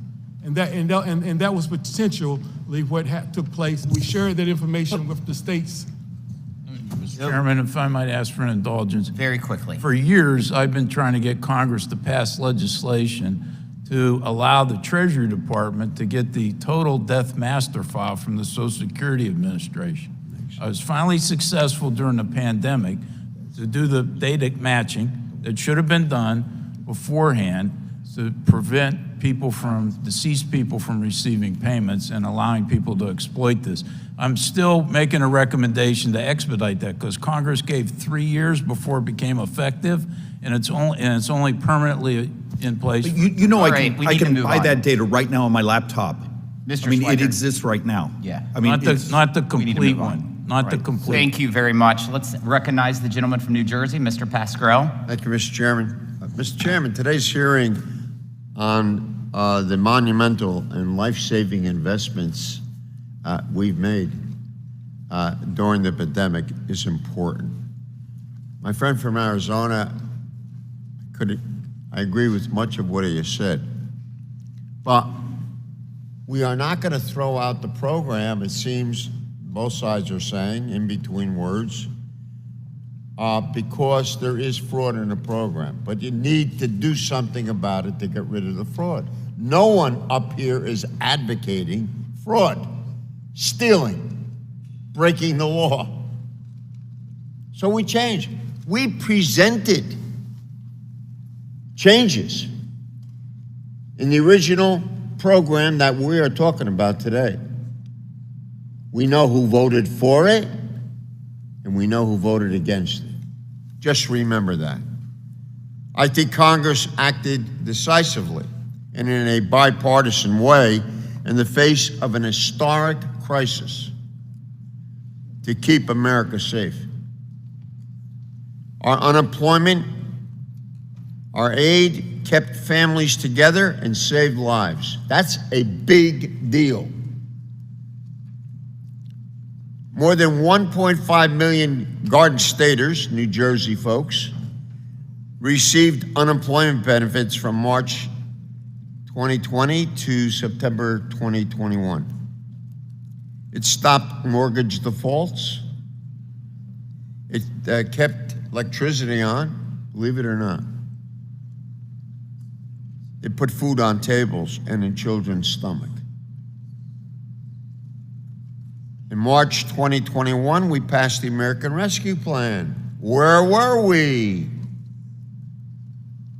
Because the crisis continued. It included unemployment and strong enforcement protections. President Biden used those protections to prosecute frauds. You either voted for it or you voted against it, or you didn't vote. States recovered nearly $100 million. Enforcement was working. Republicans claim to care about misuse. I agree. We should all. But every Republican Congress voted for the Trump-Mnuchin plan that did not have fraud protections, and every Republican voted against our fraud protections. It's the record. You can't change that every other day or show us a different perspective of it. You either did it or you didn't do it. Our plan kept people alive, one of the most successful laws ever enacted. Last month, our economy added over 500,000 jobs. Job growth is at a 40-year high. You've heard the chairman, the ranking member say that many times. Unemployment is at the 54-year low, and the Biden economy isn't doing so bad. Every job lost during the pandemic was recovered. All our economic output lost is regained. Our pandemic measures exceeded expectations. We emerged stronger than any other country. You know, the problem of inflation did not happen, I want to announce this, did not only happen in the United States of America. Thank you. I'm happy to work together to ensure federal dollars are spent and spent well. Frauds need to be held accountable and prosecuted. But this hearing isn't about fraud. This hearing is about shaming workers and lying about our strong economy. You didn't, one moment last night, choose to recognize that. The truth is, our actions saved lives and saved the American people. And I say, Mr. Chairman, that this is a very good hearing, because not only are we bringing some facts out today, both sides, but we go back into the history of the program we are talking about and looking at those facts. And I yield back to the chairman. I want to thank the gentleman. I want to remind the committee that this hearing is about fraud. It's clearly not about shaming any worker. In fact, every dollar going to fraud is a dollar that did not go to those who needed it. And that is our responsibility as members of Congress, to make sure that taxpayers' dollars are going to the right places and the right fort. So it's clearly about fraud. Pleased to recognize the gentleman from Texas, Mr. Arrington. Thank you, Chairman. Thank you, witnesses. I've heard repeatedly comments from my colleagues that no one here on the committee is advocating for fraud. I agree. I don't think fraud is acceptable to a single Democrat or Republican. But if we're going to talk about the facts, the fact is there was $1 trillion still unspent from the previous COVID relief package that was bipartisan. There were several bipartisan relief packages that we worked on together. And the Democrats, my colleagues, went alone with $2 trillion. And the facts are, we repeatedly warned them about not including guardrails, the ounce of prevention that would be the cure for pounds, tens, if not hundreds of billions of dollars in improper payments and fraud and waste. And they did not heed, not a single amendment. I mean, we must have had hundreds of amendments. Not one amendment was taken. I understand their commitment, and I understand the extenuating circumstances, and I, quite frankly, understand the need for speed and some of the mess that comes with that. But we were way down the road from needing to rush something when we had $1 trillion still unspent, and we had learned from the previous mistake of paying people too much, where they were literally perversely incentivized to stay at home and off the payroll. That was a mistake, but it wasn't acknowledged. It wasn't included in our council. And that was a huge mistake. And there weren't guardrails so that we could get ahead of this on the front end. We knew there was a lot of money, and we knew that with 150 some odd billion dollars in improper payments already, as has been discussed, this was going to be a disastrous waste of taxpayer money. That is poor stewardship. It just is. So there's a saying out that used to be on a sign outside of our former head football coach's office at Texas Tech, the great Mike Leach. And it said, you're either coaching it or allowing it to happen. It's a statement of accountability. You're either coaching it directly or you're indirectly allowing it to happen. So, yeah, I don't think that any of my colleagues on the other side of the aisle advocate for fraud, but they allowed it to happen. And they didn't take our common sense counsel because they wanted to jam a partisan bill, no matter how good their intentions were, through the process, and taxpayers have paid mightily. Were people helped? Sure. I'm certain there were. You can't throw $1 trillion almost at a problem and not help somebody, for heaven's sakes. That's not the question. The question is, are we acting as leaders of the greatest country in the world and as stewards on behalf of the greatest people in the world? The answer in this regard is no, we failed. I'm sure my party has had their shortcomings along the way, and I will try to readily concede when we do. That was a failure on your part. Let's not repeat it. For heaven's sakes, can't we agree on just that fact if we're concerned about facts? The facts are that we turned the trampoline into a trap and the safety net into a hammock because of these policies. I got 43 seconds. The debt is amassing at an alarming rate. A crisis related will be catastrophic. Mr. Dodaro, you know that as well as anybody on this dais. We have to recoup this money. Every year I hear the same numbers. We got to get our arms around the 150 or the 160. In 2021, it's 280 billion, but nothing ever happens. What are we going to do to recoup America's hard-earned money so that we can help reduce the spend, bend the debt curve, and save this country from a much bigger crisis than what we've experienced even in the pandemic and maybe even any crisis to date? And I took all the time, but if he would just, Chairman, if you'd indulge Mr. Dodaro just to make a quick response. Proceed, please. Congressman Arrington, I've said for a long time and written that the federal government's on an unsustainable long-term fiscal path. I recommended that we put a plan in place to have guardrails, a debt-to-GDP ratio, some kind of framework for guiding future decisions.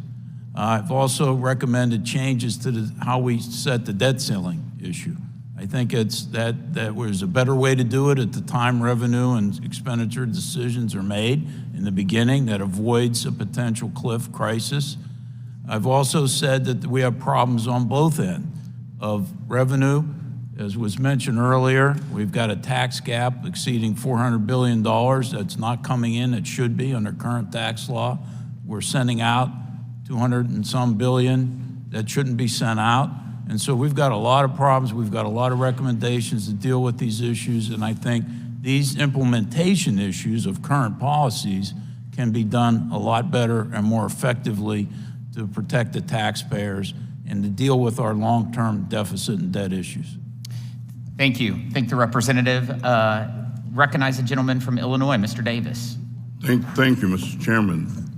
As I listened to my friend from Texas, I was reminded of a saying that the Panthers used to use, and that was, you're either part of the solution or you're part of the problem.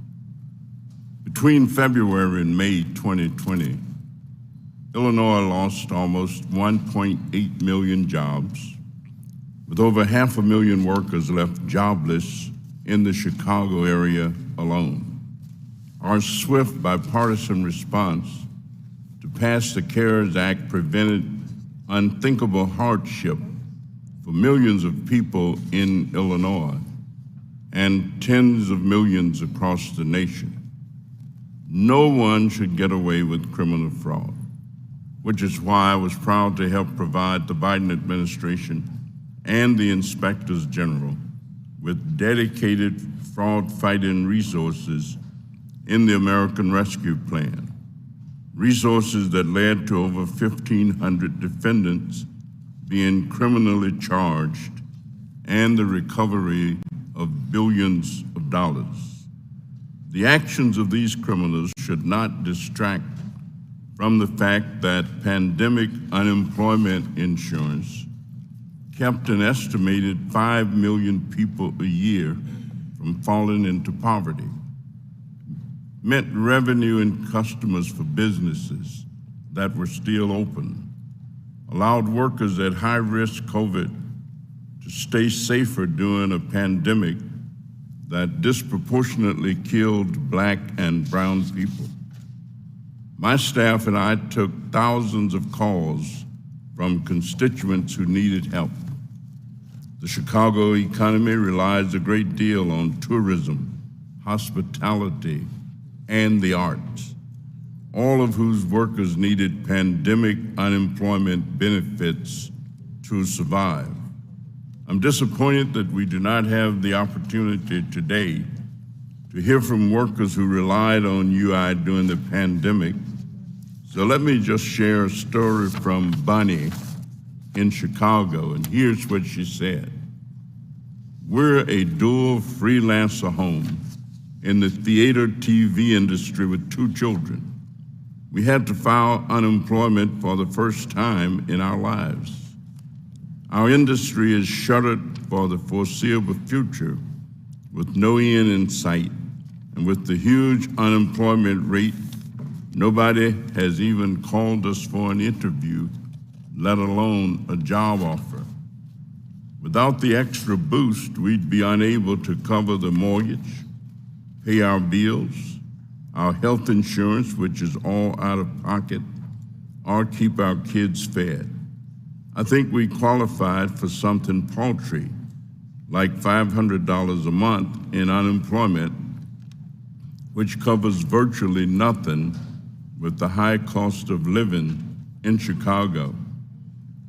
I am deeply proud that the pandemic unemployment assistance provided relief during a crisis, and I reject this Republican concern for fraud when they remained silent when the Trump administration failed to implement GAO's anti-fraud recommendations and when they opposed the anti-fraud funding that this committee's Democrats secured. Mr. Dodaro, in the rescue plan, we put $2 billion in there to help states by giving grants to them. Could you mention what this program actually does and what it did? Yeah, the program's intended to help with combat fraud, also to look at ways to make sure there's equity in the program, to deliver customer service, more timely payments. We also found some disparities in the amount of payments that were going to different racial groups. We are, in our continuing ongoing work, going to be looking specifically at what the $2 billion was used for, and we'll be reporting to the committee. Thank you very much. Congratulations on your long tenure. And Mr. Chairman, I yield back. Thank you, Representative. In regards to the $2 billion that the gentleman from Illinois just mentioned about, I actually asked my Department of Labor in the state of Missouri to ask if it worked. And I'd like to submit for the record this letter that she presented.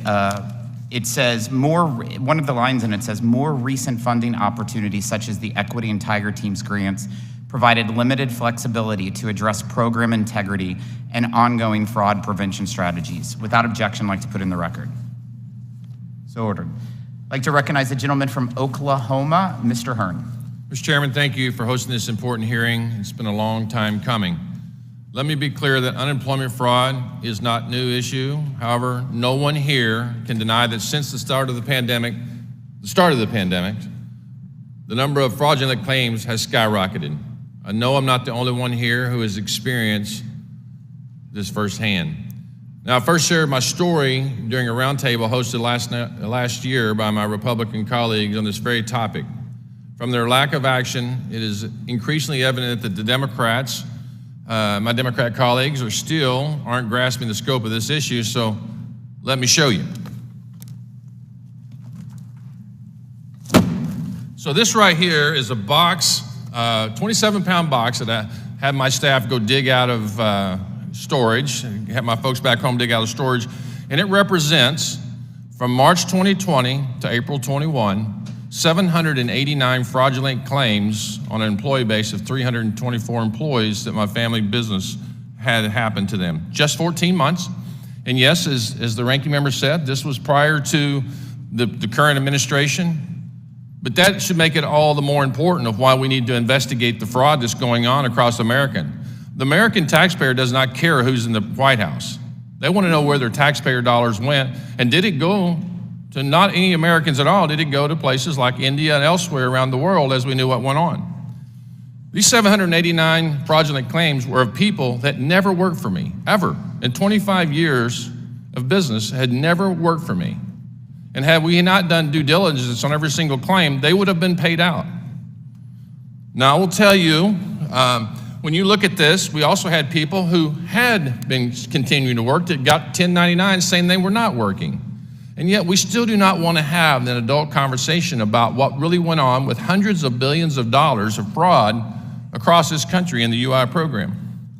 And so when we talk about this, I really want to get to the idea and the thought that why we can't have, and why we haven't had, I think some of you have mentioned this, that the closer we can do this, and I know that one of you all mentioned that we should have these conversations while we're doing the programs and recognize that when you're really just passing out hundreds of billions of dollars, some would argue trillions of dollars in the time that's happened to us in the last 24 to 30 months, that we have a propensity, and when it's federally mandated, that we're going to have fraud. We should acknowledge that, and we should do our job. It shouldn't be political. It should be bipartisan to sit down and talk about where this fraud is at. Now, I will tell you that we know that this unemployment insurance system is deeply flawed. It's been around since 1935. People have figured out how to beat the system. It's happened. We see it. This is a testament to it. Anybody's more than welcome to look at it. You can't take pictures because it has Social Security numbers on it, but you can take a look at them and see what we're talking about. You know, when we look at the issue that we talked about with workers not working, it is a fact that we know that we sent out hundreds of billions of dollars in incentivizing people beyond the time when some states were going back to work with no discernible difference in the outcome of the COVID pandemic. And yet, people in the state of Oklahoma were funding fraudulent claims in places like California and New York, and no offense to my friends, but that's where the largest amounts of, just from the sheer population, the fraud occurred. And I have to answer to my friends and my constituents back home in Oklahoma why it's okay that the United States Congress cannot hold a hearing on fraud, and they have to continue to have their taxpayer dollars being paid out in fraudulent claims. Mr. Turner, what motivation do states have to mitigate fraud when the burden of loss falls on the federal government? Well, first, I think there is incentive. And part of what the department is trying to do is also offer up a policy of getting a 5% return on when fraud is pointed out, and have that fraud returned back. So I think that's part of the incentive I know the department is trying to do, and we concur with that. That's been part of their recommendations because that would help them pursue it a little more vigorously. So in following up to that, what's been done to hold the most negligent states accountable so that the hardworking people of states like Oklahoma aren't paying the price? Well, I think the department has really reached out to all states and trying to hold them accountable. I mean, with our work, we really don't care what state someone is in, but when there's fraud that occurs, and once it's identified, we work with our law enforcement partners around the country to try to address it. Any reforms you see we should be doing so that we don't have this happen again? Well, here's the biggest problem, in my opinion. The biggest problem is that as the OIG, we make a lot of recommendations. And if you look back over the history, even 10 years ago, some of the recommendations that came up this time are the same problems that went unaddressed, whether that be antiquated IT systems or whether it be lack of staff training. Those are things that we've identified. And with this new program that was out with PUA, there were some states that the officers were not trained properly or didn't know, and in some cases they waived that requirement because there was a lack of understanding of how that process worked. I'd like to thank the witnesses. Yield back. Thank you, Representative. I'd like to recognize the gentlelady from the state of California, Ms. Sanchez. Thank you, Mr. Chairman, and good afternoon to the gentleman on our panel. I want to thank you for your testimony today. How to stop fraud is a very important issue, but so equally important is how to provide help to families during a once-in-a-century pandemic. Mr. Dodaro, did you receive unemployment insurance at any point through the pandemic? No, although I would know for the record, someone filed a claim in my name. Okay, I'm just asking if you did. And the GAO The question was whether you did or not. Okay. Thank you. All right. Thank you. Mr. Turner, did you receive unemployment insurance at any point through the pandemic? No, I did not. Thank you. And Mr. Horowitz, did you receive unemployment insurance at any point during the pandemic? No, I did not. Thank you, gentlemen. I asked that question because it's increasingly apparent that this panel is missing a critical perspective. Someone who actually did receive unemployment insurance after losing their job. Republicans refuse to hear from working families who received this critical earned benefit when they had nowhere else to turn. Throughout 2020, my district office was inundated by constituents desperate for a helping hand. Many of them contacted my office as a last resort, saying they were about to forego food, rent, or their mortgage payments after losing their job. When my colleagues and I worked across the aisle to unanimously pass the CARES Act, we got pandemic relief out the door as fast as possible. Was it perfect? No. But we wanted and needed to help folks survive. And you know what? It worked. At the start of the pandemic, one of my constituents reached out to my office. She was an older woman who had just lost her job and was caring for her mother in hospice. Her UI benefits were the only source of income that allowed her to keep the heat on for her dying mother. Without this federal money, she, along with about 5 million more people, would be living below the federal poverty line. This critical lifeline also disproportionately helped older Americans, less educated workers, and Black and brown workers. The point is that federal unemployment insurance during the pandemic was overall a major success.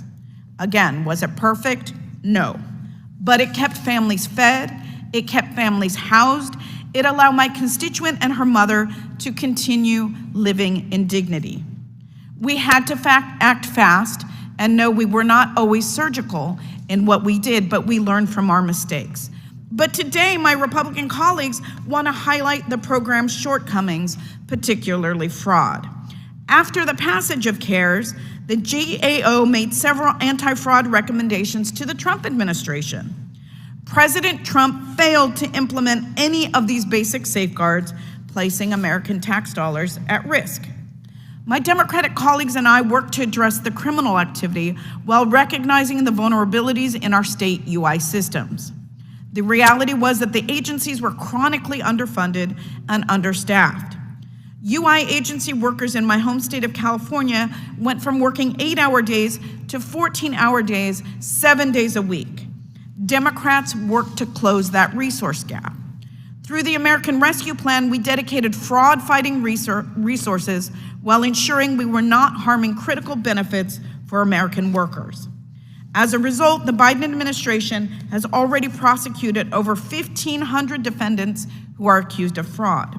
Again, not a single Republican voted in favor of these fraud-fighting provisions. Now they want to use the first hearing of this committee in power to talk about the problem that they initially refused to solve.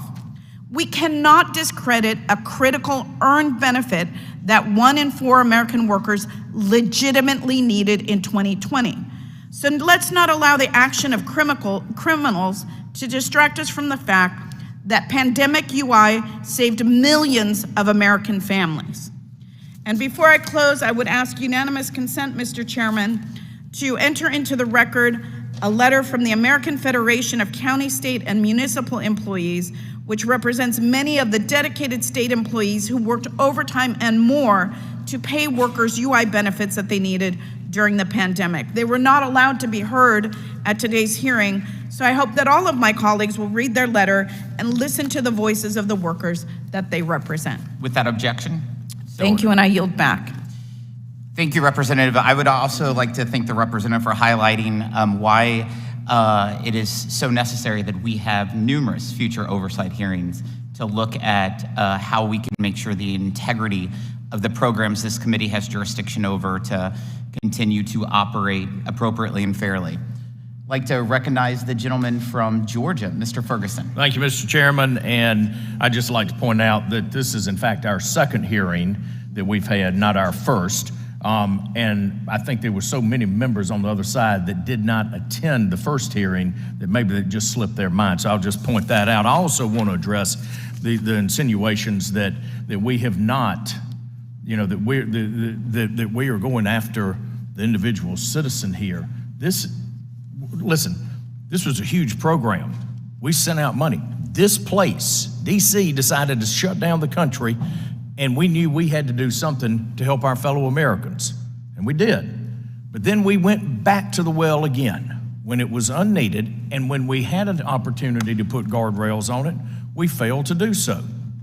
Now, I just think that's where we need to recognize, and we need our colleagues on the other side to get serious about the oversight and quit coming after Republicans when it's not right. So, get that off my chest.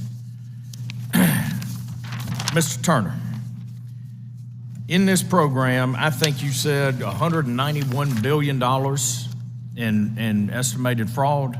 Is that right? That's correct. All right, and you've recovered $105 million of it?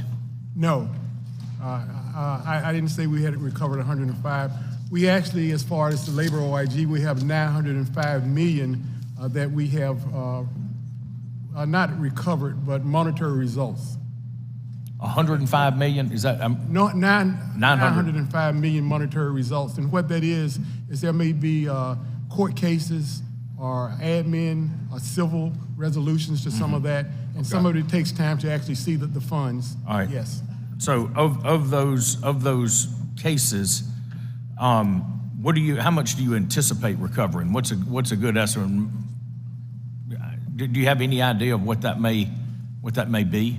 Let me make sure I understand your question. First of all, let me just clarify. It's 191 billion that we say is improper payment, and there's 76 of that is what is expected to be the fraud rate. Okay, 76 is fraud. Okay, I just trying to make sure I've got the numbers right, on there. Okay. And you said you have exhausted all of the funds that Congress allocated to you for those efforts. Did I hear you say that correctly? No, you didn't hear me say that, but we're on the verge of doing that. The $38.5 million that labor OIG was given as for oversight, yes, we are close to exhausting those funds. Okay. So then there was another $2 billion that went for fraud prevention. Is that, am I right on that number as well? And we. I think you may be are you talking about the $2 billion? Let me refer that to $2 billion. Yeah, there was $2 billion that was given. It could be used for fraud. It could be used for customer service. It could be used for these tiger teams that went in. So it was multiple uses. But there was that amount of money. All right. It just seems like the amount of money we're spending on that isn't getting a really good return on investment overall. Okay, if you look, the way I look at it. All right, so we got to be more efficient in that. Now, we've talked an awful lot about fraud, okay? And as we've said, all Republicans and Democrats up here, I think everybody in America, except the people committing the fraud, are against fraud. But there's a whole nother part here, which is improper payments, okay? Now, we've been going after fraud, but we hadn't really talked about the improper payments. And one of the things I would like to hear very briefly from you today about is the improper payments. How did that happen? Why did it happen? And has anybody been held accountable there? We talk about holding the criminals that committed fraud there, but what about the ineptness of a bureaucracy that is just simply not doing its job in issuing out hundreds of billions of dollars in improper payments? Because again, improper payments, as the chairman said, a dollar that goes to the wrong spot is not a dollar going to the right spot. So in some regard, I don't know that we've got so much a Republican or a Democrat problem. We may have a bureaucrat problem because this has gone on for two administrations. So what's the biggest problem with improper payments? How are you going to fix it? And who's going to be held accountable for that, Mr. Turner? So again, let me just clear what improper payment is so everybody be on the same page. Your improper payments is whenever a benefit is paid incorrectly. There could be the amount, or it could be overpayment, underpayment, or else it could be going to the wrong person. So that's the improper payment. And fraud is a subset of the improper payment. So I just want to make sure that I clear that up. And as far as what we're doing, we're having our audit work to take a look at that. I mean, we've had 11 audits that we've completed throughout the pandemic. We have another 17 that are ongoing, and we have 3 that are planned work. So we're taking a look at that, and that's how we're holding the department accountable. Can I? I'm out of time, but if the chairman will grant Mr. Horowitz a just briefly on that point, I think one of the things that's important to keep in mind, I know Mr. Dodaro speaks about this a lot, we're really talking about 54 programs being managed by 50 states, the District of Columbia, and 3 territories. It's very important to include in this discussion National Association of State Workforce Agencies and state auditors. they're the ones on the front line because states are doing it differently across the country. Some are doing better than others.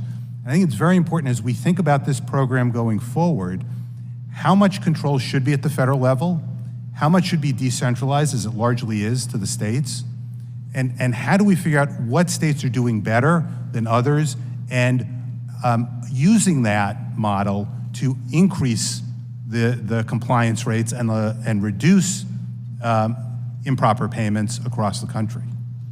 Thank you. Yield back, Mr. Chairman. Thank you, Representative. And I also appreciate your attendance at both of our hearings this week, the first and today being the second. It was an honor and a pleasure, sir. Thank you. I would love to recognize the gentleman from New York, Mr. Higgins. Thank you, Mr. Chairman. So $5 trillion in pandemic relief was approved under two programs that included expanded unemployment and the Paycheck Protection Program. Both of these programs were signed into law by both Republican and Democratic administrations. So, Mr. Dodaro, you've been an employee of the Government Accountability Office for almost 50 years. Yes. And you have been Comptroller General for 13 years? Well, I'm working on that. And acting 2 years before that? That's correct. Okay. Next month, it'll be 15 years since I've been in the job.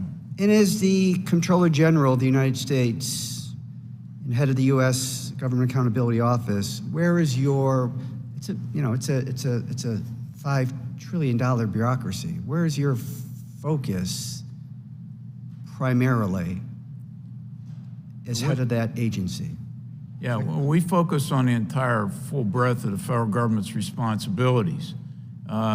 Everything from IRS to the Defense Department, all the agencies. Now, we work closely with the Inspector General community to make sure that we're coordinating and making efficient use of our resources. How much time over the past 36 months, on a percentage basis, has been spent on waste, fraud, and abuse under those two programs, Paycheck Protection and expanded unemployment? We've issued at least 10 reports on those individual areas. We've spent a lot of time on the Paycheck Protection Program, the Economic Injury Disaster Loan Program, both at SBA. We've added that to our high-risk list that I mentioned earlier, as well as the unemployment insurance. So I presume in your 50 years, you have never seen anything of this magnitude as it relates to your office's responsibility to promote the integrity in the expenditures of those dollars. This has been the largest package in American history, rescue package in American history.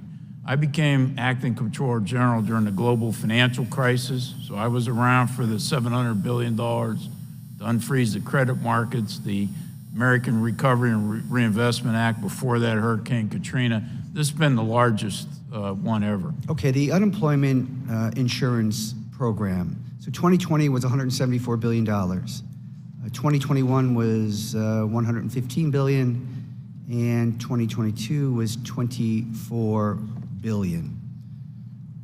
How bad was the fraud and abuse relative to the benefit? I mean, can you formulate a cost-benefit analysis in your own head about, a lot of money went out.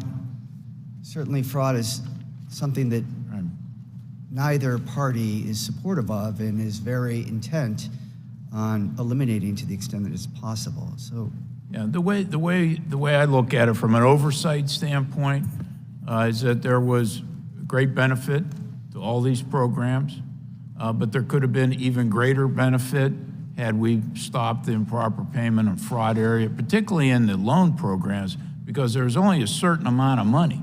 Yeah. So that other people were denied the loans. They were denied assistance. Right. In the unemployment area, everybody that was legitimately there got paid. Not everybody on a timely basis, Right.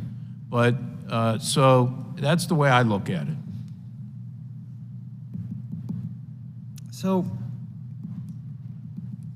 nearly 50 years of service.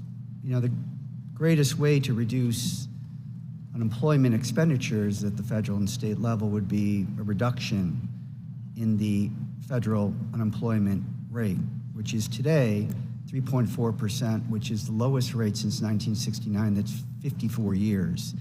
It's pretty incredible. But you also spoke at the outset of the infrastructure that exists or does not exist at the state level. It seems as though the federal government needed to do something quickly. We were all in an emergency mode.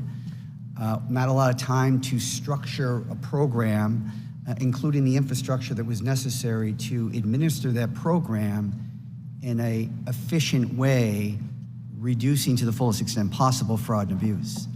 So, is it fair to say that the majority of the responsibility for the fraud and abuse is associated with the antiquated systems throughout the various states that we forced to administer this program?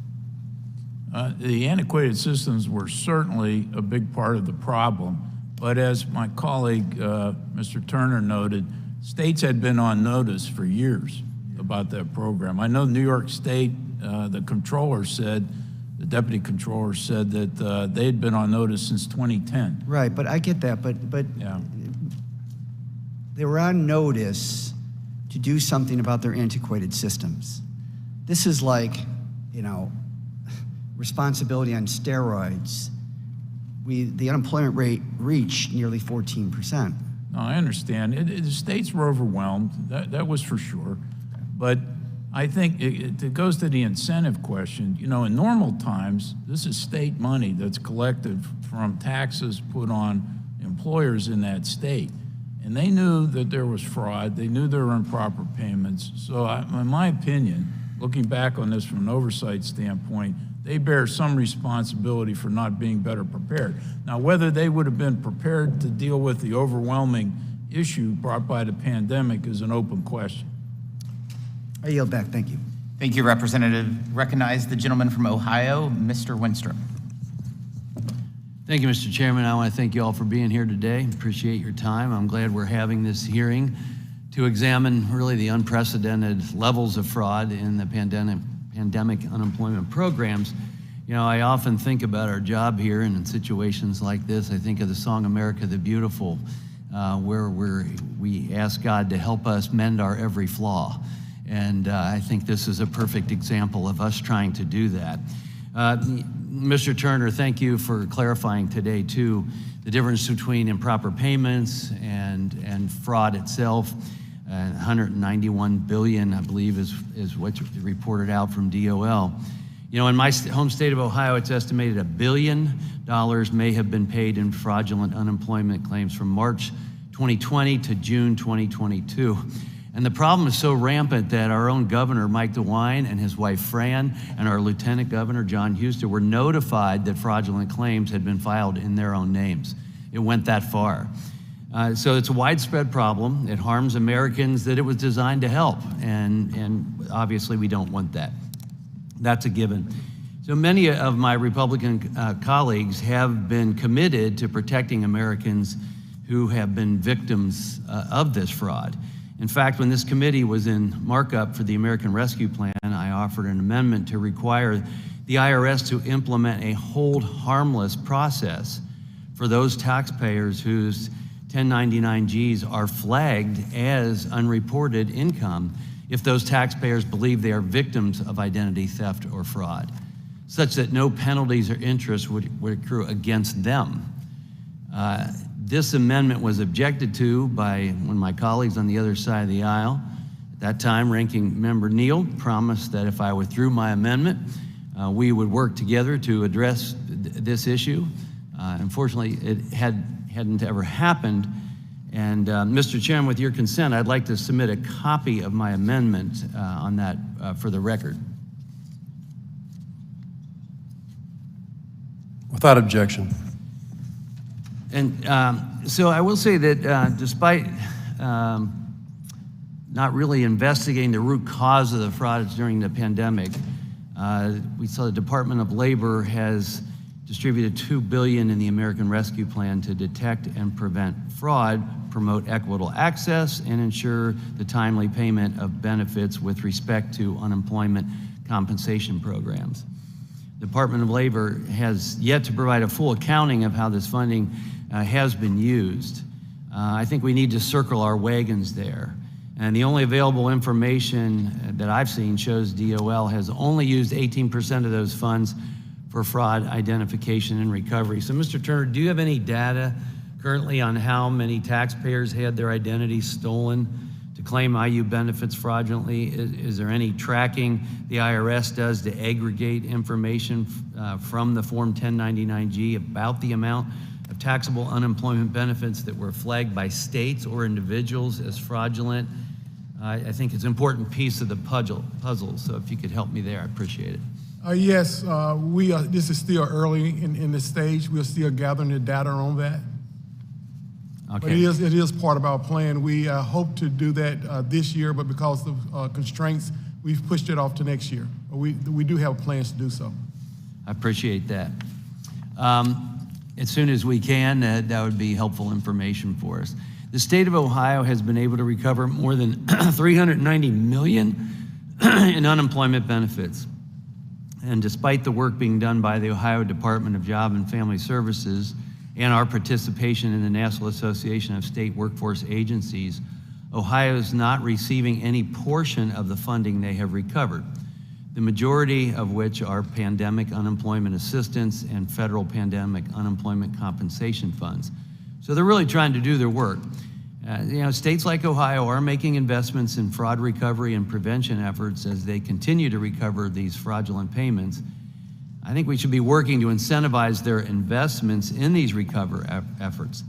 Mr. Turner, what thoughts do you have on any policy recommendations that would incentivize states to pursue the fund recovery work? And you may have mentioned this earlier, and I apologize if I'm asking a question again. Not a problem. That is one of the recommendations that the Department of Labor have, and we concur with that recommendation. We think anything that will incentivize and help people be more interested in recovering those funds is a great move. What would you suggest that incentive look like?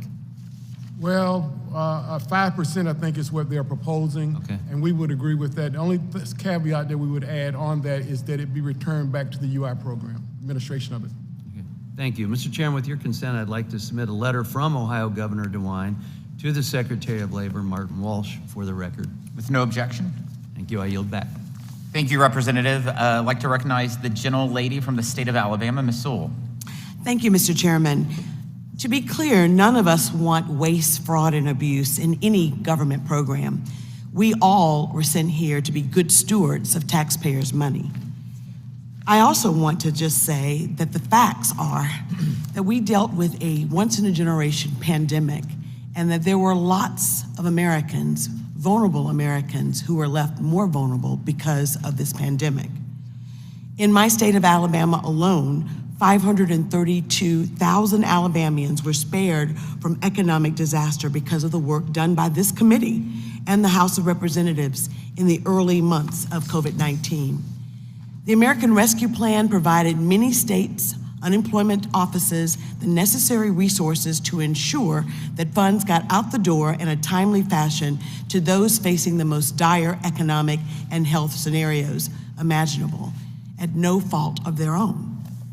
I will never forget the sight of family after family lining up in cars to local charities and to churches and to pantries to have food loaded into their cars. And do you know why I will never forget it? Because I was bagging and loading lots of those groceries each and every time I was at home.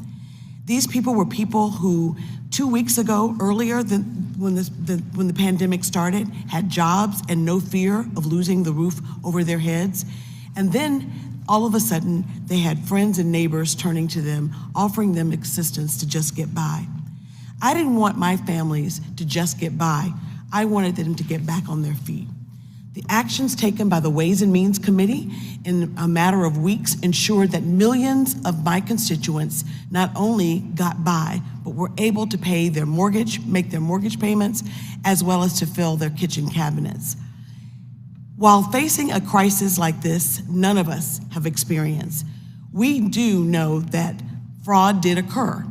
But as all of you have said over the course of the last few hours, this was not something that was just sprung upon us. As you said, Mr. Dodaro, as Comptroller, you understand that that the states were not prepared. You said that. And I can tell you from firsthand experience to the state that I represent, Alabama was not prepared. But because we gave them resources in the CARES Act and the American Rescue Plan, they got prepared. And as they got prepared, it took time. They were, learning how to ride the bicycle as the bicycle was going down the road. And there were problems with it.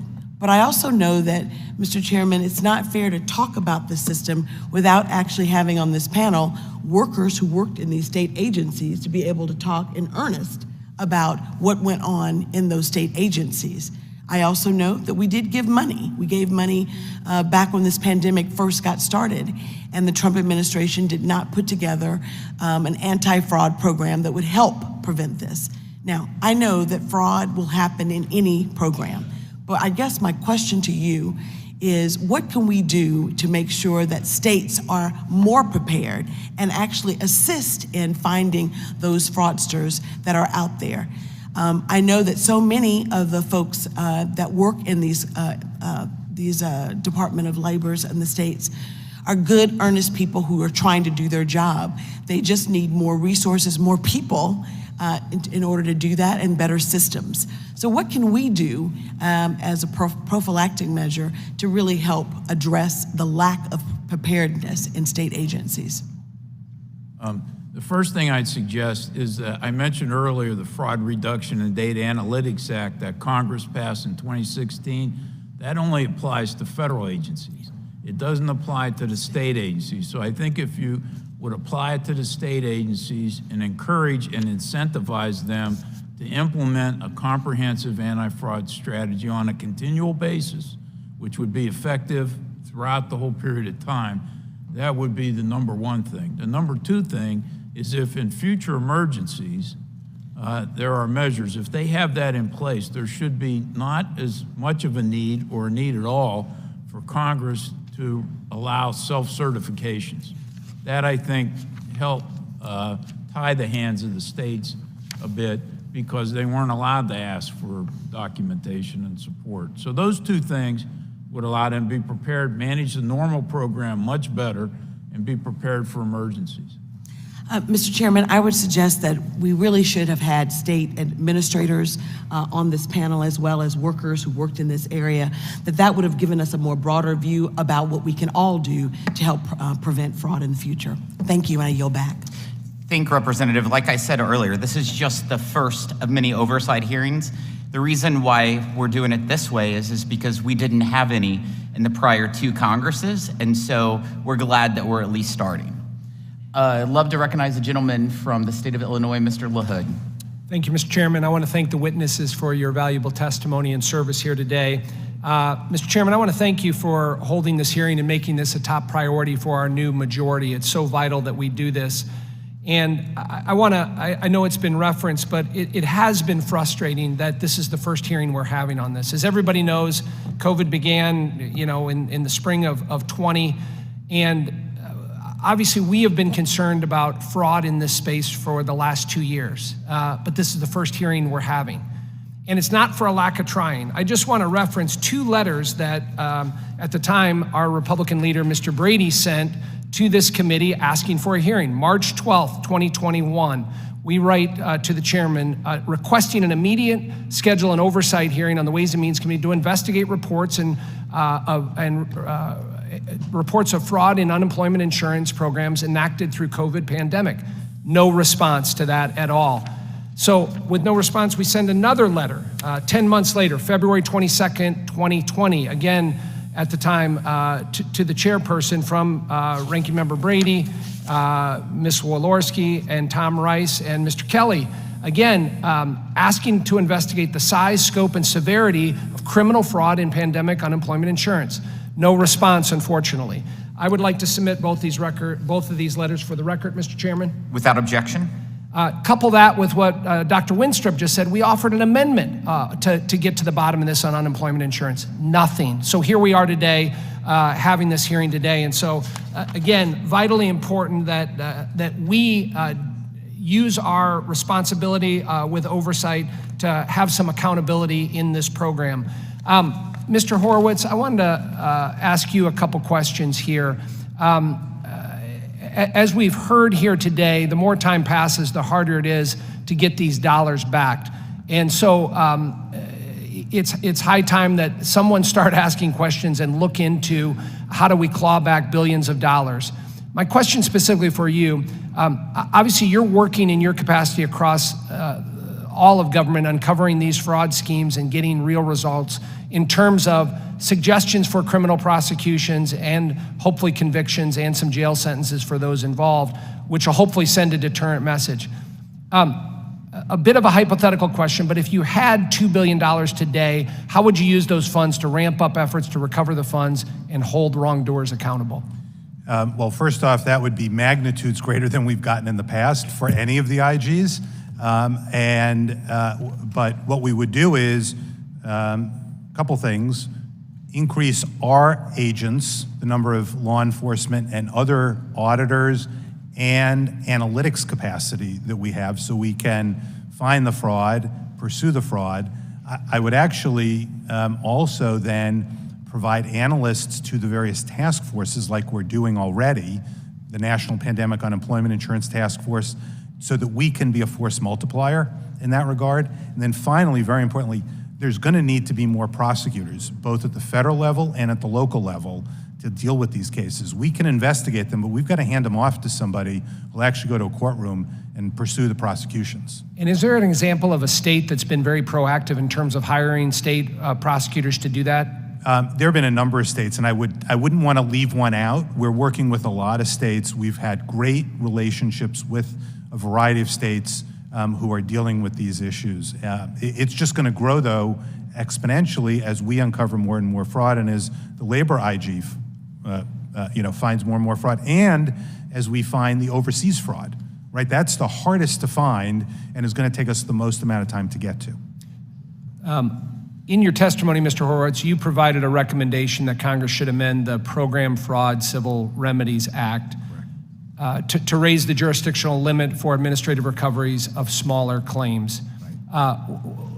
What is the threshold we are using now, and how does it compare to the amounts we're talking about in fraud from UI programs? So the threshold right now is $150,000. It provides the Program Fraud Civil Remedies Act that we can use the civil process in it through administrative means, which means we don't have to type the federal courts or federal prosecutors for lower dollar fraud claims. We want to increase that to $1 million because we've seen the extraordinary number of payments that went out that were below that $1 million amount. And the reality is that given the limitations on resources at the U.S. Attorney's offices and for prosecutors around the country at the state and local level, we're going to have challenges getting them to take smaller fraud cases. We at a minimum want to be able to use the civil processes to collect the money back for the taxpayers. And so that's why that's so crucial. We've had, by the way, bipartisan support for it. It just hasn't made its way through Congress. Great, thank you. I yield back. I want to thank the gentleman and recognize the gentle lady from Washington State, Del Bene. Thank you, Mr. Chairman. I'd like to thank the witnesses for being here today and for sharing your testimony with the committee. However, an important voice is missing from this conversation, and that's the voice of the millions of people and the families for whom the expanded unemployment insurance during the pandemic was a lifeline. If we think back to 2020 and the fear and the uncertainty that our country was facing as that first case of COVID was reported in my district in the state of Washington, we saw many workers laid off, no longer receiving a paycheck. Some had to find childcare quickly because their kids were taking classes at home. Small business owners were wondering how they could keep their businesses afloat. Overnight, our world shut down. Our nation lost nearly 22 million jobs at the outset on the pandemic. And Congress needed to act, and we needed to act quickly to ensure that families kept food on their tables and roofs over their heads. And that's exactly what we did. To address the dramatic level of job loss and hardship caused by the pandemic, Congress passed bipartisan legislation which temporarily increased state unemployment insurance benefits by $600 a week.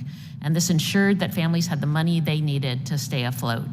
We also created temporary benefits to self-employed workers who were not covered by state UI programs to ensure that these people were not left without support. These changes and increased funds had a real impact for the families and the workers in our communities. I wanted to share the story of a Washington family, Lori, who works for an education nonprofit, and her husband worked for music venues. Her husband was undergoing cancer treatment, and their family was already living paycheck to paycheck. When the pandemic hit, Lori's husband was laid off due to the live entertainment industry shutting down. The extra $600 in unemployment insurance was critical to ensure that Lori's family was able to pay their mortgage, pay medical bills, car payments, and meet the basic needs of their teenage daughter. Critical programs like the expanded unemployment insurance and the Paycheck Protection Program were essential to our record-breaking economic recovery. Because of the actions that Congress took then, the American job market has exceeded pre-pandemic levels, and we now have historic unemployment. Incredible impact. So thank you for this hearing. Thank you, Mr. Chairman. I yield back. Thank you, Representative. I'd like to recognize the gentleman from Kansas, Mr. Estes. Well, thank you, Mr. Chairman, and I'm so glad we're having this hearing today on this very important topic. You know, the facts are that as representatives, we have a responsibility to ensure taxpayer dollars are used efficiently and effectively, and the evidence is apparent. There has been nearly unchecked unemployment fraud. Now, I want to be clear, in the early uncertain days of the pandemic, there were good reasons to help countless Americans who faced those unprecedented economic challenges through no fault of their own. But we're nearly 3 years past the first pandemic-related legislation, and my colleagues on the left have chosen to completely ignore the rampant fraud that has cost taxpayers an untold amount. Estimates in some points and some outlets have ranged up to as high as $300 to $400 billion. In addition to the money lost, there's evidence of gross incompetence, including from the Governor's Department of Labor in my home state of Kansas that left many without assistance who desperately needed it. Despite unemployment being a function managed by the state, my office in Wichita received more than 1,000 calls from constituents who were negatively impacted by Kansas' unemployment system. I have many stories of people impacted. For more than a half a year, one constituent waited while her legitimate claim mysteriously ended up in the fraud department. Despite repeated calls and attempts to resolve the issue, nobody in the Kansas Department of Labor could help her. Others reached out to let us know that they themselves had been victims of fraud. Several received a notification in the fall of 2020 that someone had filed claims for unemployment under their name and received a 1099 in 2021, claiming that they owed taxes on the benefits someone else had received. Today, we still hear from Kansans who are victims of fraud or have yet to receive benefits they deserve.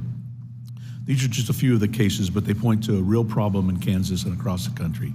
Taxpayers lost out to fraudsters who used the pandemic, massive amounts of federal funds, and weak state leadership to game the system. In May of 2021, Ways and Means Republicans held a roundtable on this subject, and I invited State Representative Sean Tarwater to testify. As the chair of the Kansas House of Commerce, Labor, and Economic Development Committee, he saw firsthand the issue with fraud and unemployment. In his testimony, he said, "We documented over 40 times the Kansas Department of Labor was notified, directed, and informed about massive concerns regarding unemployment benefit frauds." He also said that when the Kansas Department of Labor, when asked about the fraud, their response was they're not worried about the fraud because the big money, quote unquote, was in the federal funds, and it was mostly the federal programs that were being targeted, and that they would always add that they were not held responsible for those funds so that it was not a priority. Mr. Chair, I'd like to submit to the record 2 audits conducted by the Kansas Legislative Division of Post-Audit that indicated roughly $700 million in potentially fraudulent payments were made, with half coming from state funds and half coming from federal, or about $344 million. Without objection. Despite the evidence, there's not an incentive for states to recover those unemployment frauds, and hardworking Kansas taxpayers are left with the bill. Mr. Horowitz, what processes are in place for states to help recoup funds lost to UI fraud, both state and federal funding? So I think one of the key parts of that is working closely with IGs, local state law enforcement, and their state's attorneys general to make sure there are processes by which the taxpayers can get the money back.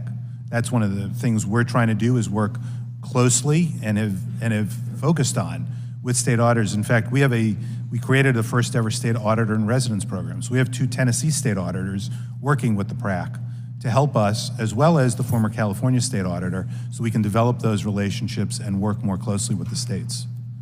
So how are you looking at or expecting states to recover funds that may have been a result of international crime? And what state or federal jurisdiction is there, and what's been currently done on that front?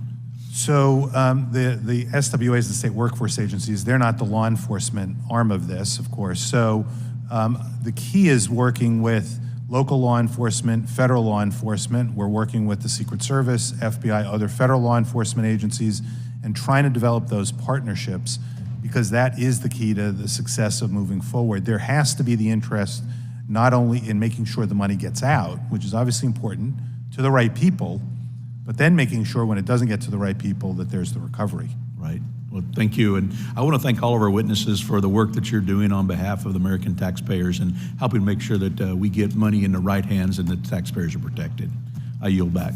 I want to thank the representative, and now I'll recognize the gentleman from Pennsylvania, Mr. Smucker. 5 minutes. Thank you, Mr. Chairman. Thank you for holding this hearing. Oversight is an important role of this committee of Congress. And when we know that there's at least 60 billion, lowest number, and perhaps hundreds of billions of dollars that were fraudulently given to others than those who deserved it, we should be evaluating that and looking at and seeing whether the administration did all they could to prevent that, and see whether this committee under Democrat leadership advocated their responsibility to provide that oversight. I'd like to use my time to respond to a few of the comments made by Democrats, starting with the ranking member, who I have a great deal of respect for. He opened with a fiery speech that conflated the idea that looking at fraud was the same as trying to prevent benefits from going to individuals who really needed a lifeline. And I say it's quite the opposite. And in fact, if another thing we heard was that there's a voice missing here, voices of families who benefited from those dollars, I think they would be appalled to know that as much potentially as for every dollar that they received in a lifeline went to someone that didn't receive it, and will be paid either by them or by their kids and their grandkids, which is most likely. They would be appalled at that, and I think it would be important to have their input on that. I thought, based on the ranking member's comment, that he perhaps misunderstood the purpose of this hearing in conflating those two messages. And then as I listened further to other Democrat comments, I realized it was more than that. They were literally trying to say that Republicans, by holding a hearing of this sort, did not support helping individuals. And again, that's just not true. And they also said that we didn't vote for $2 billion worth of fraud prevention. And I'd like to remind Democrats that that was included in a bill of about $1,900 billion that we felt would do more harm than good. We were worried about the inflationary impact of that bill that would harm the American people far more than the handouts that have been provided. And by the way, we heard that from individuals, everyday Americans, in our first hearing, where individuals said that those inflationary pressures they have now are hurting their ability to provide for their families, and are threatening their ability to be able to keep their businesses open. And I know this has been mentioned before, but I'll say it as well to the ranking member and the rest of the Democrats here. I thought it was very unfortunate that Democrats were unwilling to leave the bubble of Washington, D.C. and hear from real American people the impacts of our policies. And I appreciated that the chairman put together a field hearing, and I know we're doing more, and I hope that Democrats will reconsider, because I think it was a very, very valuable hearing, and I think it'd be worth all of us hearing that. By the way, we were right in the impacts of that $1.9 trillion ARPA. We had all first voted for the CARES Act. We felt it was absolutely important, but it led to the highest inflation rate in 40 years. We were right. And if you want to talk about Biden's economic policies, I read a newsletter this morning that I thought nailed it pretty well. You know, Biden came in and inherited an economy that was growing at 6.5% and an inflation rate of 1.5%, and somehow he was in 2 years successful at completely inverting those numbers. And we had 6.5% inflation in an economy that is barely growing. One additional point, and this goes back to something the ranking member said as well. He proposed the idea that people did not respond. Almost 40% of Pennsylvanians received more on unemployment than they could have earned going back to work. And he believed that people did not respond to that by staying home. And that I think doesn't recognize the very nature, the very characteristic of human nature. We all tend to do what is right for ourselves. We look out for our best interests. And one of the arguments that we had as Republicans against ARPA is that we put people in this terrible position of needing to decide that if they went back to work, they would be less able to provide for their families. It's an awful position to put people in, and we don't fault anyone for taking taking advantage of what was available to them. But it was a bad decision on our part. We could have done far better, as we wanted to at that time, by incentivizing people to go back to work. One of the amendments that we had included on that bill, they were all rejected, but one was to provide a $1,500 bonus for people to go back to work. Think how that would have changed where we are right now. We heard directly at that hearing of individuals, of owners of businesses who talked directly to employees and said, we won't come back to work because we'd lose this benefit or that benefit. And I've talked to hundreds of employers who were in the same position. It was a badly guided decision that has harmed American people far more than the government handouts that were included with it. Thank you, Mr. Chairman. I'm sorry I'm over time. Thank you, Representative. I'd like to recognize the gentlelady from the state of California, Ms. Chu. I'd like to start by reminding my colleagues that the Pandemic Unemployment Assistance Program was authorized by the CARES Act and extended by the Consolidated Appropriations Act of 2021, both in overwhelmingly bipartisan votes. Additionally, Ways and Means Democrats secured funding to fight fraud and to recover taxpayer dollars in the American Rescue Plan, which actually is the very reason why we have the testimony from the witnesses before us today. The pandemic was an unprecedented disruption of our economy, which is why Democrats and Republicans acted together to expand unemployment benefits as quickly as possible to assist American families who, through no fault of their own, suddenly found themselves without a way to provide for their family's basic needs. This was a success, which is why the U.S. has had a stronger economic recovery than any of our peers. And we learned many lessons along the way, including that there were gaps in the distribution of these benefits for individuals such as my constituent, Damien, a father of two who is self-employed and also works part-time as an ambulance driver to make ends meet. Damien didn't qualify for pandemic unemployment assistance, even though his primary employment was self-employment, because he had a small amount of wage income that qualified him for regular UI. So I was proud to champion the inclusion of benefits for mixed earners like Damien in the bipartisan 2021 Consolidated Appropriations Act. Likewise, I have heard from many individuals that federal pandemic unemployment was a lifeline for providing for basic necessities like food and life-saving medications. That includes Gretchen from Altadena, California, who has been in the film and television industry for the last 30 years and is a cancer survivor whose medical coverage is predicated on the number of hours worked. And Mary from Pasadena, a nursery school teacher whose employer's doors closed and had to file for unemployment for the first time in her 26-year career. And May, the primary breadwinner for her family, living in Sierra Madre, trying to stay afloat while distance learning with her 3 kids. The swift action of Congress mitigated the hardship that jobless workers and their families suffered and was essential in stabilizing an economy that lost a staggering 22 million jobs in just 2 months in early 2020. We know that there are lessons to be learned from these efforts that can strengthen and sustain the UI system for future emergencies, and I hope that it's the goal of this hearing that we do not neglect our duties to protect our workers in the midst of a global pandemic. So, Mr.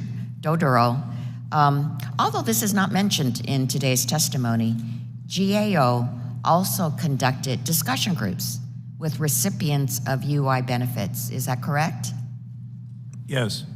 Well, tell me what are some of the things they said in terms of what they spent their benefit on, and did they talk about how the benefits affected their housing and their credit? We conducted these discussion groups in 6 states. We did 2 in each state for 12 discussion groups. And people told us they spent their funds on rent, utilities, food, and health care and other essential activities during that period of time. So it helped sustain them through that period of time. They also had a lot to say about the difficulty in getting the benefits in the first place. And we included that in our report as well.